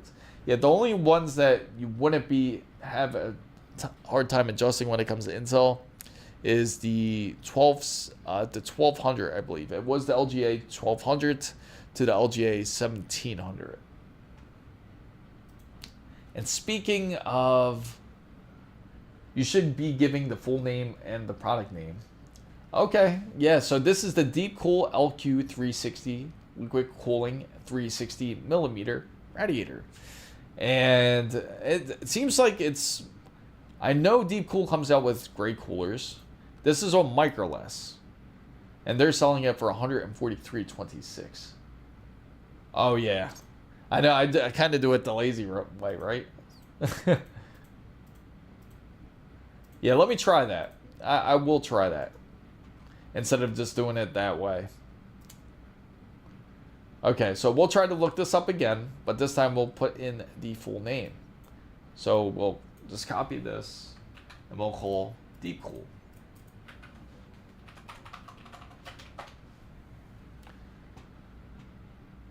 Thermal take, it still doesn't come up. It comes up on Deepcool, but it doesn't have it on. Oh, they have a version 2. That really helps. And when it comes to Kit Guru, they have one. But this is, again, this is someone else that's just trying it. I don't know if it's actually out or not. Here's one on eBay, $136. But this is an ARGB one. But yeah, it doesn't look too bad. I feel Deepcool products are definitely like one of the better ones for sure when it comes to it. Change the focus. For some reason, the camera loves to look at the PC. But I was thinking about putting the 5070 on a vertical mount. But I am worried about the possibility of melting thermal. I would honestly say when it comes to the 5070, I wouldn't worry about it too much. The case is very minimal. Like when it comes to Gigabyte's issue, so far I haven't really seen any issues when it comes to thermal paste leaking or anything like that. It's only happened, I'd say, like that one time, that one weird incident. Or no, it happened to a couple people. But that was in the beginning stages, like when the 50 series first came out. And I think more than likely that's settled. Worst is having it to send it into Gigabyte and having them replace it. But usually I know Gigabyte's pretty good with that. Like you don't really have an issue with them like sending in products and getting it back relatively quickly within like about 2 weeks, I think it is. But when it comes to the 5070 Ti, when it comes to sitting it, if you choose to do that whole setup, I wouldn't worry about it too much. Yeah, I think it's not for sale either, Takuma. I don't think it's. I think they have the product out, but it's just not out to the public just quite yet. But more than likely, that is going to be. That's going to be a decent product for sure. And usually, Deepcool's like pretty affordable when it comes to their CPU coolers as well. But if you're in a rush to get a CPU cooler, if you already have like your PC components together, I'd certainly say it's a good idea to probably go with the MSI one so far, or you go with the Valkyrie one too as well. That's a decent one. So I am a PC parts distributor in Singapore. I want to know, why do our clients need a powerful GPU for their game when an average latest GPU is fine for us? So now, if your clients need a more powerful GPU, it could be for a lot of reasons. Now, it depends on the type of monitor that they're using. It could be a very powerful one. Well, not a powerful one, but a very demanding monitor, and which will require a bit more GPU usage. Now, if they're using like, that's more than likely what the case is, or they have multiple displays where they do take up quite a bit of resources. I am nervous with the ASUS card. The Astro RTX 5090 weighs a ton. I mean, literally. So how much more heavier is it compared to the RTX 5090 Wars Master, I have to say? I am curious about that. 50. So for gaming. So Takuma, boss, I am tired. It's funny too because it seems like it never ends. I'm really excited for this, the Gigabyte X3D boards, because when they come out, they seem like they're going to be quite decent. X3D motherboards.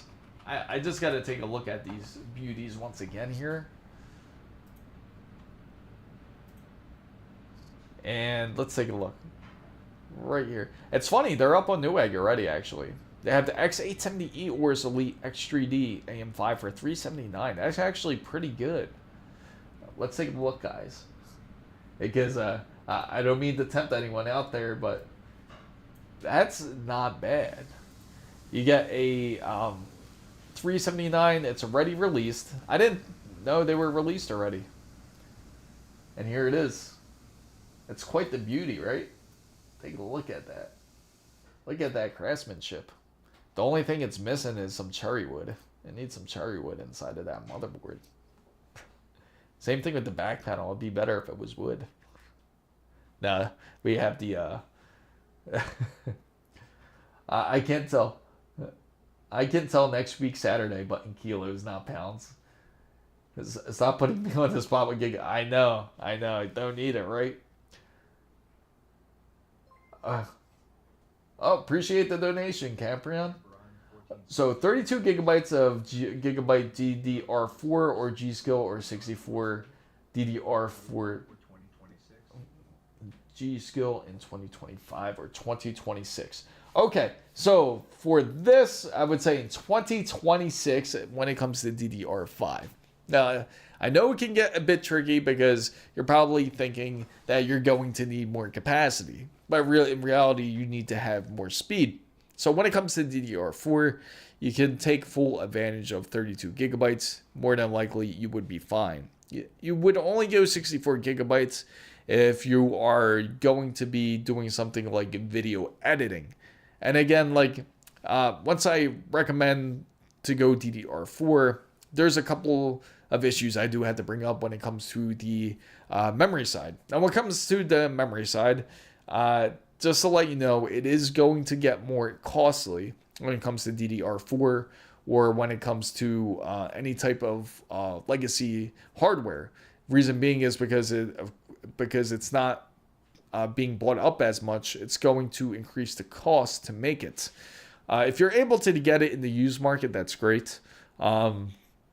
But again, once again, I highly recommend just go AM5. You'll save a lot more money in that direction because you'll end up on spending more money on hardware that will just end up aging on you to the point where you can't use it. If you do plan to use it for some sort of gaming use, I highly recommend. I would rather you go 32 gigabytes of DDR5 and you'll have a much better experience compared to being on legacy hardware. I can give you a more detailed answer for certain if you go into Discord, and I can certainly help you out with that. And hopefully we can guide you into getting a decent PC build. Now, is baby oil a absolutely. If you add some baby oil, that will also be a great. We'll experiment with that. How's that sound, Squeeze? So let's go ahead and go here. So here in the tailored computing size, why using this? Because he could always experiment, right? So here we go with the back of the motherboard. Rear easy button here, and no problem at all, Cameron. So 5 USB 3.2 Gen 2. See, my question is, when do you think all of these USB-A ports will eventually turn to USB-C? Because it seems like that's going to be more than likely the case. It'll be nicer once that does happen. It has the sensor panel, front panel QC up to 65 watts for power delivery, and it does have RGB fusion and hi-fi audio. And this is all for $329. And the VRM is also a decent advantage, which is at 16.2 plus 2 as the new X3D Turbo mode, as they introduce when it comes to these X3D motherboards that you can experience a much larger performance up to 10 to 15%. So if you choose to do a PC build, this actually might not be a bad start, as it's only, again, at 369. Plus it has the M.2 easy latching, and it does have the easy latch plus. So we could take, and again, it's only at 379. Now their more higher end one, which is their X3D Ice Edition, which is really sick looking. As take a look at that. Like, can you imagine doing, that would be pretty dope to do an ice build like this. If it's all stealth. Well, I think USB doesn't die out very quickly, but USB-C is getting more and more common. Depends on what manufacturers are doing. Yeah, I'm really curious about it, because I just feel like I do like the convenience of using USB-C. I feel that when it comes to, I feel like more and more manufacturers are going to end up going this direction. But I do expect eventually USB-C to take over. But you know what? I think you make a valid point, because I'm thinking of it more than likely, if we do see it, it probably won't be until the next generation. I bet the first people to do it, this is just a wild guess here, and you let me know what you guys think too, that more than likely the first people that we see end up doing that first is going to be Intel when they come out with their 15A processors. Reason why I say that is because they're going to be the type to want to be more groundbreaking. And since it would make more sense for them to do it too, because since they advertise themselves, and as we saw earlier from the slides from Intel, as they advertise themselves for being like the top in content creation, it would make a lot more sense for them to have a lot more USB-C ports for their motherboards, for their 15A processor. Because if they do that, then that can certainly sell a lot more into the content creation side, if they choose to go that realm. Now, I think that would certainly help them out. I wonder if next year, if they start trying to do the push already, because it already does exist when it comes to like DDR6. I don't think they would be the ones to push. I don't think they would be the ones to push PCI Express 6 just yet. But I wouldn't be surprised if they would want to be the first ones to kind of hop into the new technology right away. Just try to be AMD, because they know AMD will still be producing these AM5 boards for at least another several years. And because that they might use that as their advantage point, at least. What's up, Ezekiel? I'm glad to see you. USB-C is also smaller, faster, and also lasts longer somehow, as long as you don't bend the USB-C charger. Will last me up to 1 to 2 years. Yes. And that's the thing. The nice thing, it's really nice and easy for management, and it doesn't bend quite as easy as USB-A. And that was always an issue. You had something that's sticking out a little bit too much, then it could pretty much bend pretty easy. I'm doing great, Ezekiel. I hope you've been doing well. Hope you got your morning coffee with you. Squeeze. So 32 gigabytes of RAM will soon get the minimum of GTA 6. I think so. It's already a demand. 32 gigabytes, believe it or not, is already a demand for it. The demand isn't from, believe it or not, it's a Borderlands 4 that is quite demanding. Takuma actually has tested it. If you check out his page, he actually has tested it on an RTX 5090. So you get a decent idea of what it's like to run something that demands 32 gigabytes for the best performance, which is pretty insane. I believe he tested it on a 4K res. 4K res up to, I believe, on his new setup, which is a LG monitor, which is pretty dope. LG TV practically, and 4K. So this is a killer system. You can run about 5 years or longer. So more than likely, yes. Not gonna lie, it's going to be about 32 gigabytes, recommended for 12 years now. 32 gigabytes has been, again, I feel this has to do with when it comes to the developers. They haven't been truly optimizing the games, And the reason being is because Borderlands 4 was originally supposed to beat out GTA 6. Because remember, GTA 6 was supposed to release next month in October of 2025. But now it's being delayed till May 2026. Hopefully no more delays. We're getting pretty close to that date anyway. But it's because Borderlands 4 had a very short window to develop this game. They only had like really several months to really do it, and forced everyone to try to push this out into September. And originally they were going to charge $79.99 for this game. And I feel that they're going to charge more. I do get the idea. Of course, there's always going to be inflation added into pricing.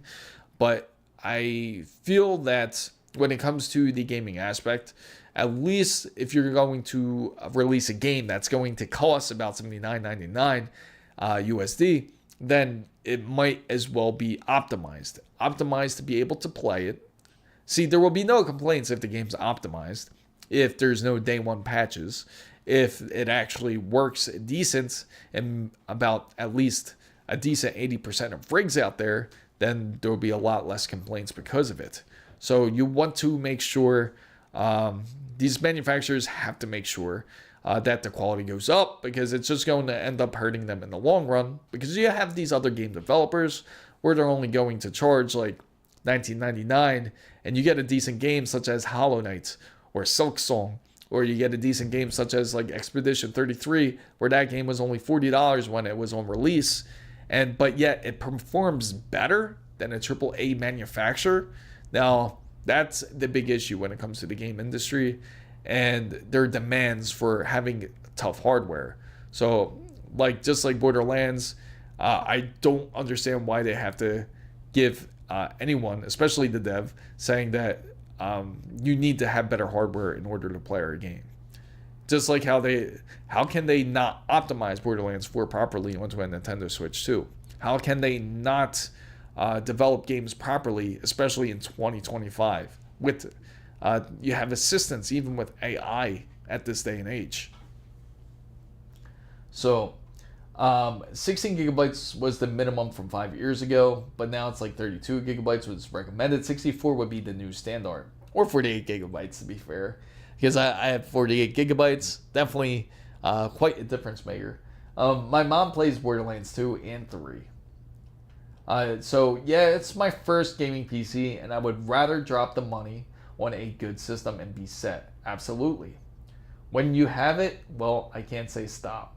Yeah, yeah, that's true. And okay, so Zay X, he actually asked a great question. So when is AM6 going to release? Or this isn't AM6 board anyway, by the way. If anyone's curious, it's still AM5.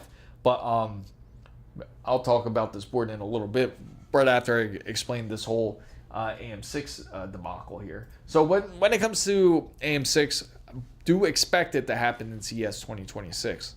In fact, they'll probably have a roadmap. Don't think it's going to be AMD Ryzen 10,000 series requires AM6 motherboard. In fact, it's just going to still require just AM5. So if anyone is building on AM5, you don't have to worry.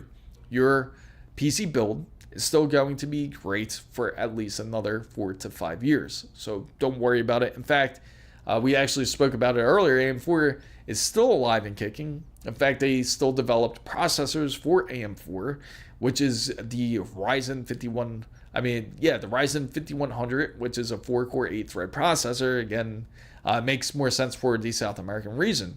But anyway, the point is, AM6 will more than likely release, and when it does, they're going to push it for something like around like 20. It would have to be, let's see, 26, probably 2028, between 2028 to 2029. And when AM6 does release, definitely expect a big shift when it comes to the hardware side. For sure, then they're definitely going to introduce like DDR6.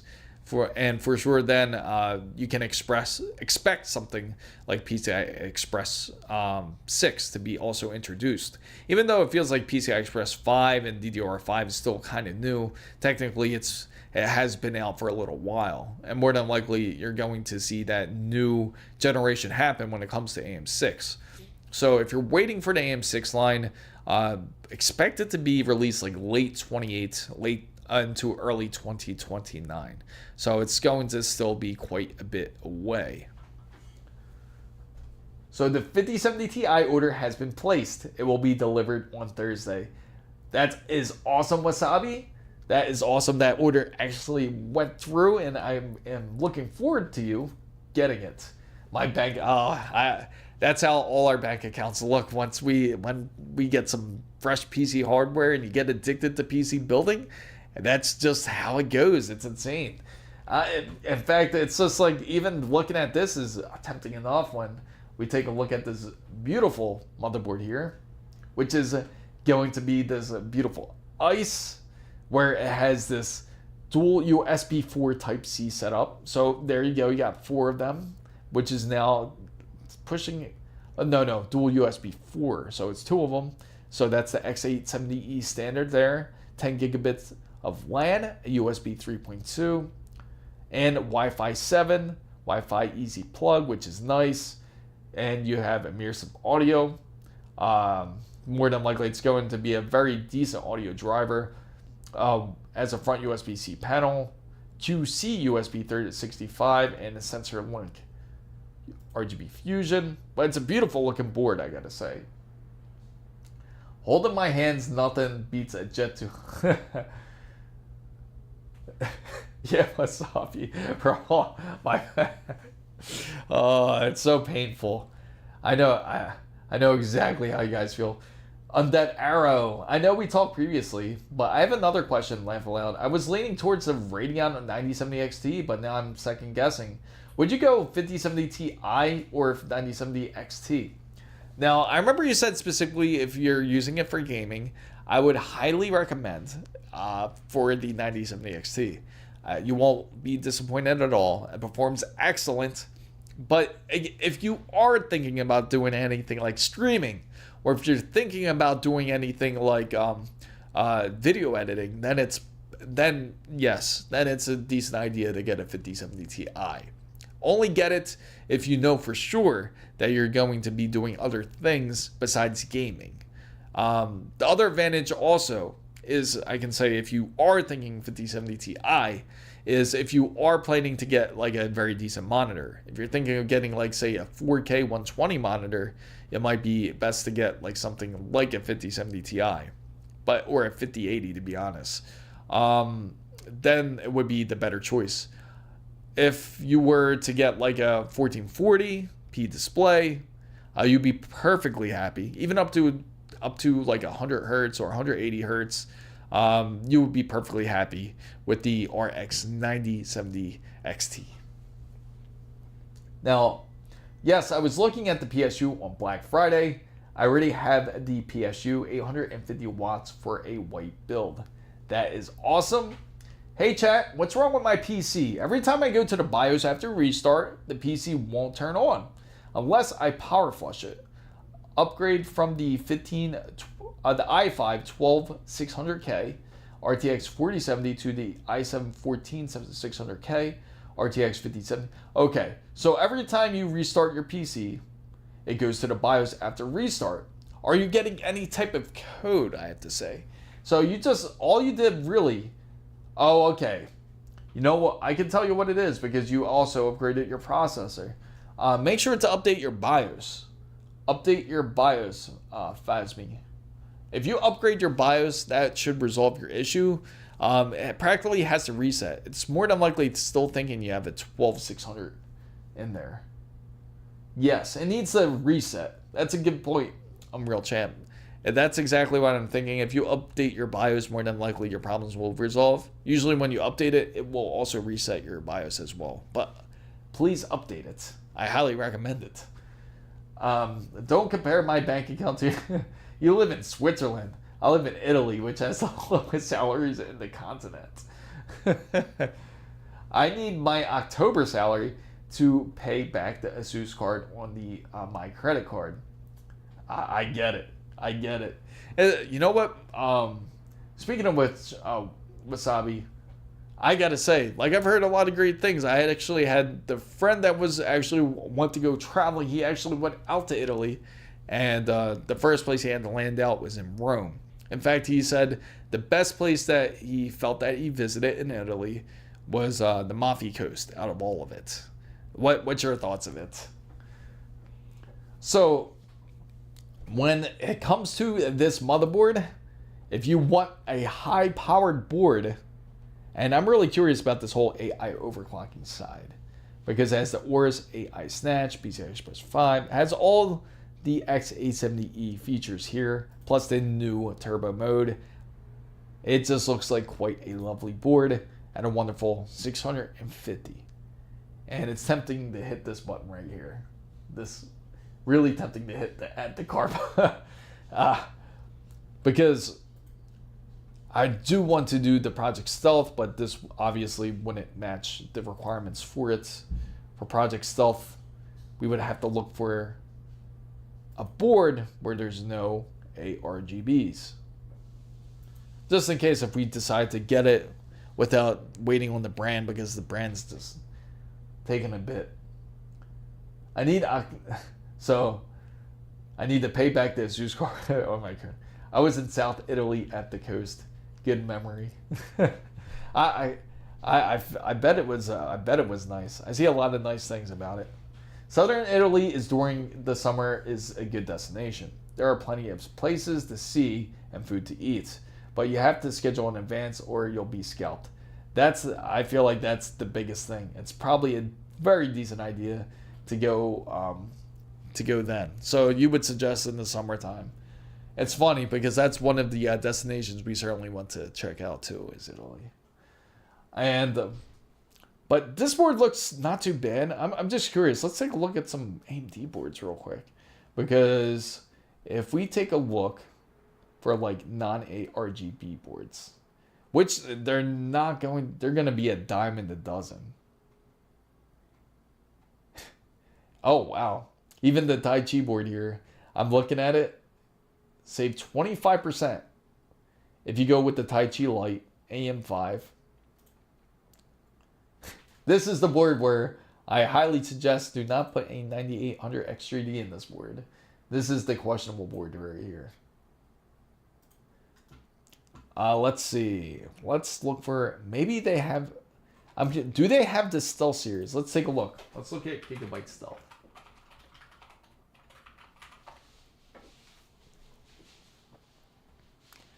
Gigabyte Stealth. Oh, why is it under? That's so weird. It went under operating system. There we go. What is this? Maybe their search engine needs a bit of work here. It's Stealth B850. If they got it. There we go. Yeah, they definitely need work on their. So this one's the Stealth Ice Edition, 264. Actually, not a bad deal. This is pretty nice, but this would be nice for like an all white build, I gotta say. Where is the Gigabyte X3D board with the insane SSD? You know what? Yeah, it's just like what Takuma said. I don't think it's quite on sale yet. That motherboard is quite hefty. But you know what would be nicer? If we had something more like a wood heatsink. Can you imagine a nice wooden heatsink? Just carve it out just like how we mentioned earlier, right guys? The wooden heatsink. It wouldn't. You don't have to worry about wood heating up. It would just stay at a very decent temperature. It's not like steel, right? So it can stay nice and cool. Put a nice thermal pad on it, and then have a nice piece of oak sit on top of the SSD. I would imagine it wouldn't be too hard to make.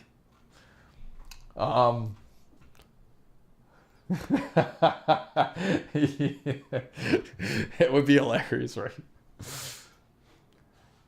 So let's take a look. Let's take a look at this one. 17.8. No. So they have the ice ones, it seems. Let's try X870.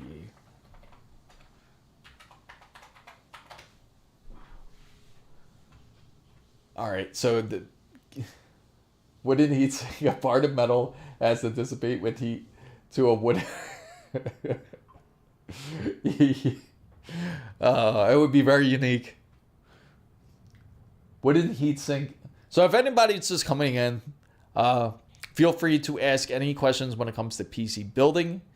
And if you have, if you are planning to do any upgrades and have any troubleshooting issues or if you're having trouble with your PC, you can feel free to ask. I'm Chris Mizo. We talk about PC and tech. Thank you for coming in. Or if you're thinking of having a wood chassis or doing add some sort of wood to into your PC, you can feel free to ask.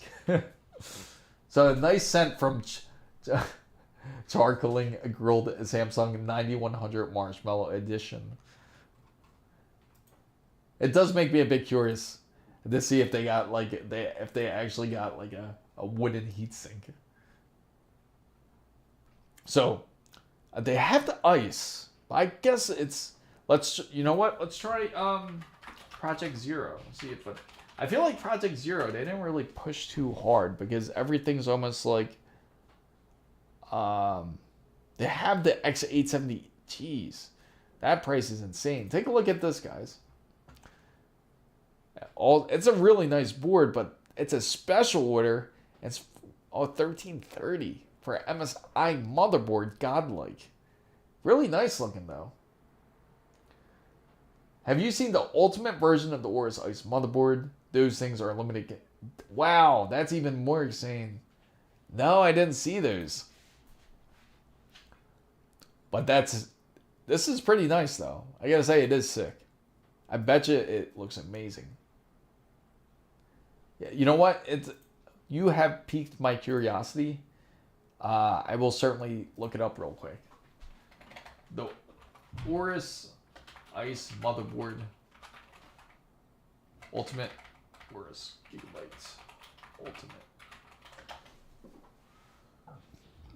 I recently switched to Linux and love it compared to Windows. I use Pop OS and love it. Which Linux distro would you recommend? Now, which one are what are you using it for specifically for Linux? It all depends. Now, each Linux does have its value depending on what you're trying to do. Now, they have Ubuntu is really good if you're like just starting off. Mint is also an excellent one. Those are like the top ones. Like if you're really starting off with. Also, what else? I can't think of the other one. Mainly gaming. So if you are mainly gaming, have you tried? It's slipping my mind. Have you tried Bazite? Or I know it's a bit more of a closed OS. Well, it's not really closed, but it's still Linux. But if you use Bazite, that's actually really great for gaming because it actually is almost like Steam OS. But of course, it's more open based. They have it for Windows. You definitely check it out. I've experimented with AMD and it's excellent. Let's see. Wouldn't recommend the MSI Mag godlike X870E. They have series with too much problems. Yeah, I agree. But there's been a reason why I stay away from like the larger sides of like MSI, like the premium side. I feel like MSI is decent. I don't feel like they're the best in my opinion, for sure. Like if I were to pick two brands, it would definitely be ASUS and Gigabyte. If anyone is curious. I can't find this ultimate one. Where is it at? I bet you if I type in $4,000, it'll come up.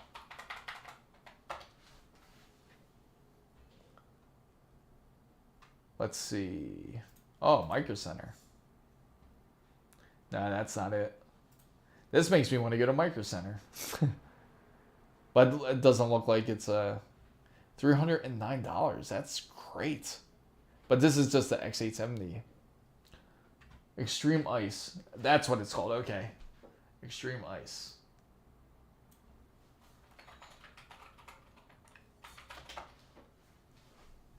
Woo, there it is. Man, that does look different. Take a look at that. That is nice. That is pretty dope. That is really amazing looking, I gotta say. That's unique. Look at the box. It looks like something you would get at a Gucci store.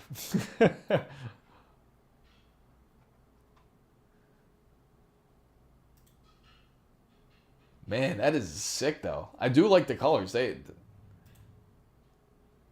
even come with a toolkit. Now that's insane. It comes with a toolkit. Yeah, that is dope though. I really like it. It has like a real nice, elegant look. Yeah. Like if it came with MSI, like if I were to get it, I always recommend the Carbon. MSI Carbon's good, and Tomahawk is decent too. Like those two boards, I would say are excellent if I had to pick through MSI. That I know that's what I like when seeing that toolkit. It made me feel like, man, that's a dope toolkit to have. But then again, the motherboard is 1435. It's quite up there. Nobody reviewed it quite yet, which is pretty insane. I mean, somebody, but this is the Z790. So imagine, I wonder if they have the, okay, let me erase that, and let me try to put X870E.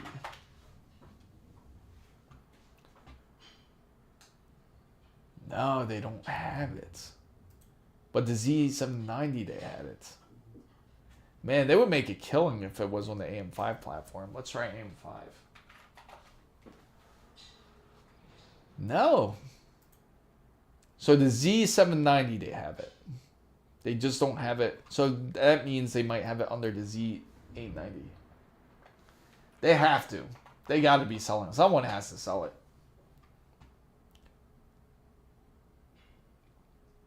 So the biggest thing, well, we all know this one. This is like the next biggest thing, which is going to be the Aorus Extreme, which is also pretty dope. Now it's a very dope design. Take a look at that. Look at the coolers. I really like that. On top of the RAM. Look at the trouble code. This is quite an amazing build. Take a look back here. For consumers on a budget, but like the MPG X8s and the Es. Yeah. I agree. It's decent. They're decent boards. I wouldn't say, again, like personally to me, I know it's our own recommendations. Personally, in my opinion, I do like I always liked ASUS and Gigabyte when it comes to their boards. They just know how to make a motherboard, I feel. For some reason, I just feel like MSI is like another type of level, like a different level. Not necessarily bad, but I feel like that they're just like how you described as decent. But man, this actually makes me want a board like this. It's quite insane. $900.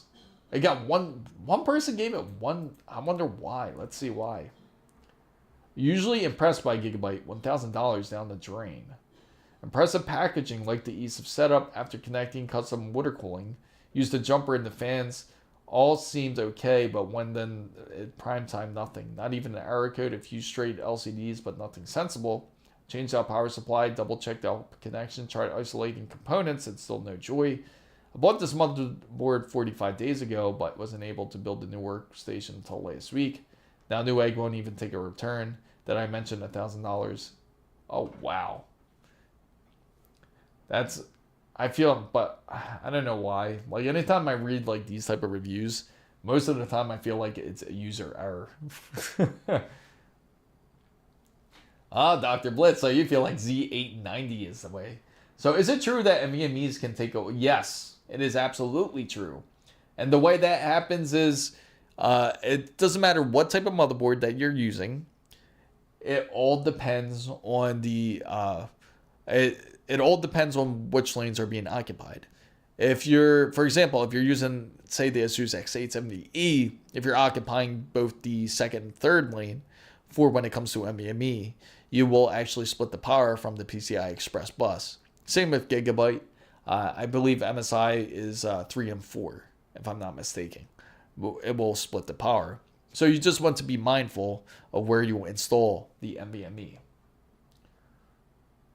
So I see Dr. Blitz is a Intel fan, Z890 or bust. So yes, the NVMe can rob your, exactly. But I gotta say, I thank everybody. What's up, X-Mex? Thanks everybody for coming in here. Nobody's selling the Ors toolkit. May just drop it down to 2K. I really like that kit though. That is nice. And I kind of feel it's only one review. I'm surprised only one person reviewed it. As I feel this is going to be user error. Let's take a quick. I always like to check the names out. Just to double check here. So he had the Gigabyte Z690. He gave that a decent review for. And this one, okay. So he gave two decent reviews. But he's saying he got no power. But for some reason I feel like this is more user error here.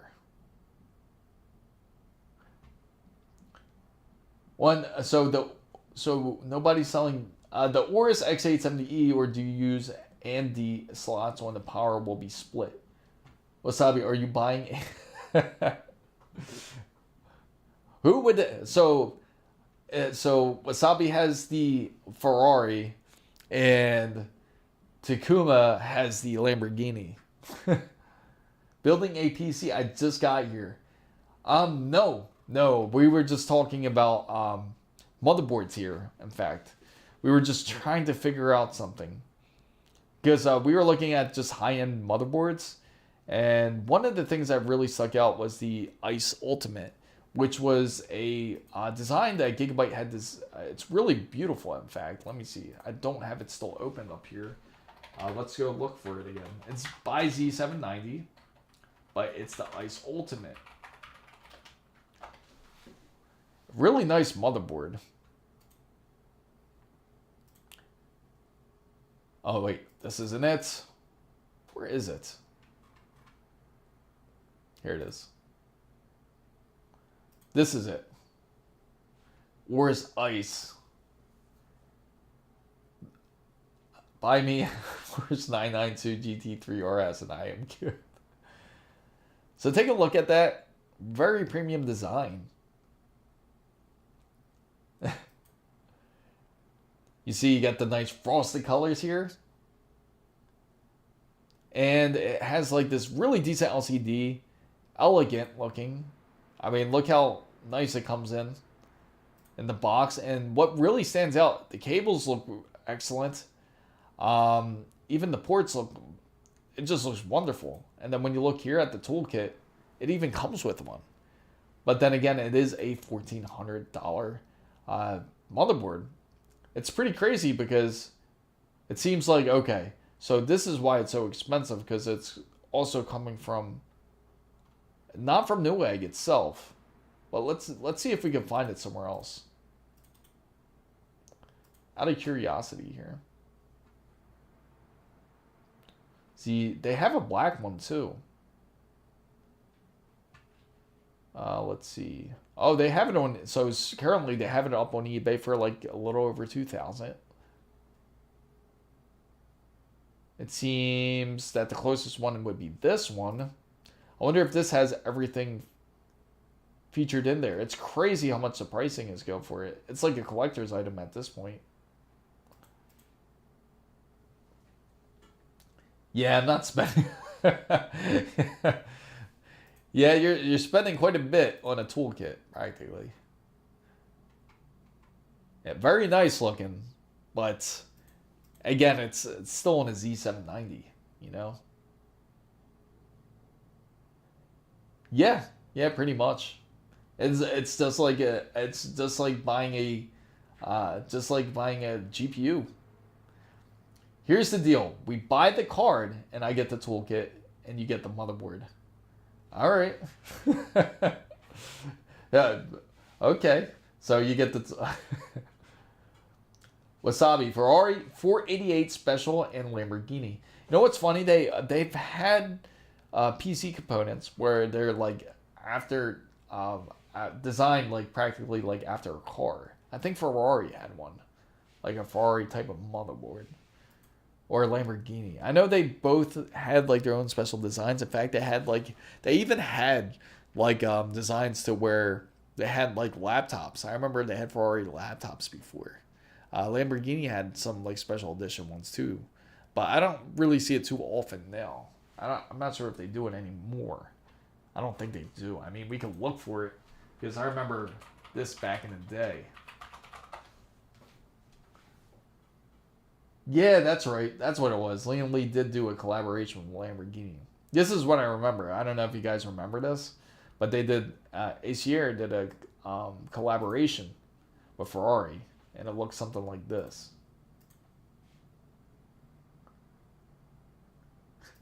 Get the nice little.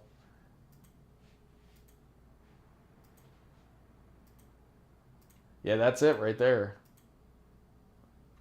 There's almost no difference even with something like that in a 40. Oh, did he? He actually did a build with it. I'm curious how it looks like. The Liam Lee Lamborghini.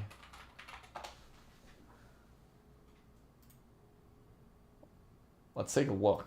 It's probably, I bet it's really nice. Yeah, they still exist. They still got the Predator line. I got to say, the Predator line is underrated, though. It's a great line that they do have. I got to say, they had great peripherals, like great monitors. It's like, I feel like they ended up like hurting themselves more than anything. And I think it's sort of their fault. They still have laptops. It's all Predator edition. That's pretty dope. I like that. I do like that screen. Like for ACR.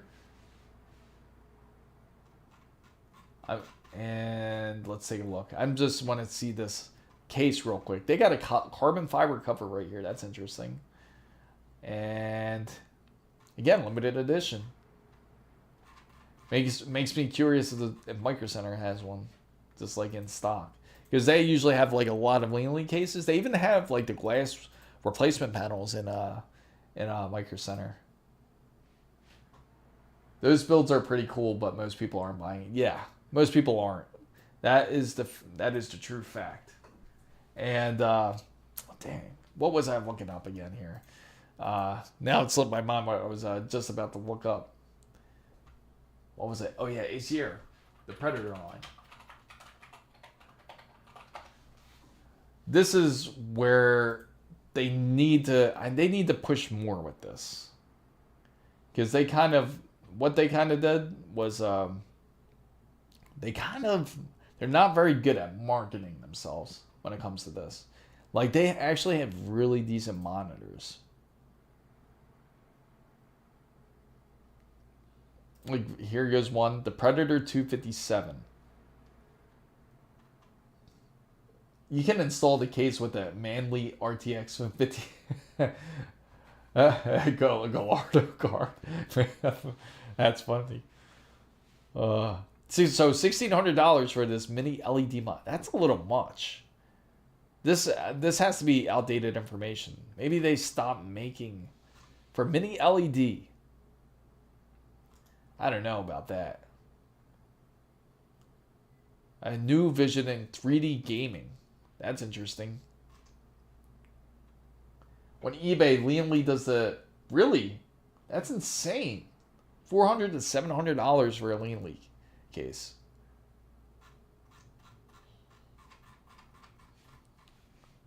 Spatio Lab. So does anyone... if you're interested in like a 3D monitor without glasses, practically you can get the Predator Spatio Lab. So they're kind of like...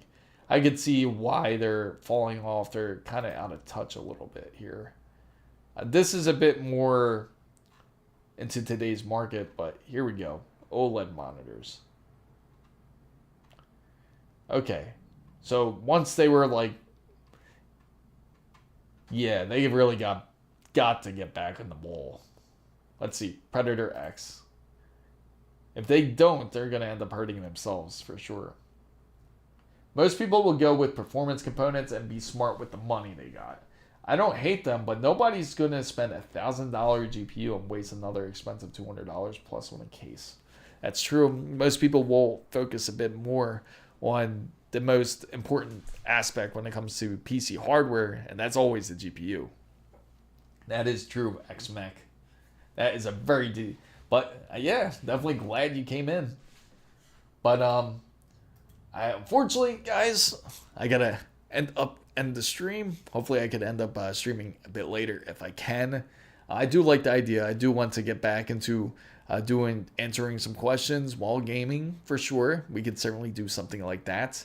I definitely want to revamp a little bit of the setup to make it a bit more compatible for that. This whole studio setup anyway. And hopefully you guys certainly enjoyed the stream. I certainly hope everyone did enjoy it and had all their questions answered. And if anybody is interested in joining in our Discord, it's right down in the description box down below. Feel free to join it. There's no extra cost or nothing like that. If anyone's interested in the Ally handhelds that are going to be released, they are down in the description box down below. And you can also feel free to post up any of the pictures of your PC builds, or again, feel free to ask any troubleshooting questions that you have when it comes to your PC in Discord. But thank everybody for coming in, and hopefully everybody has a great weekend so far. And I will certainly Discord you guys out there if I end up going back live again. So thanks again so much for watching. This is Chris Mizo signing out.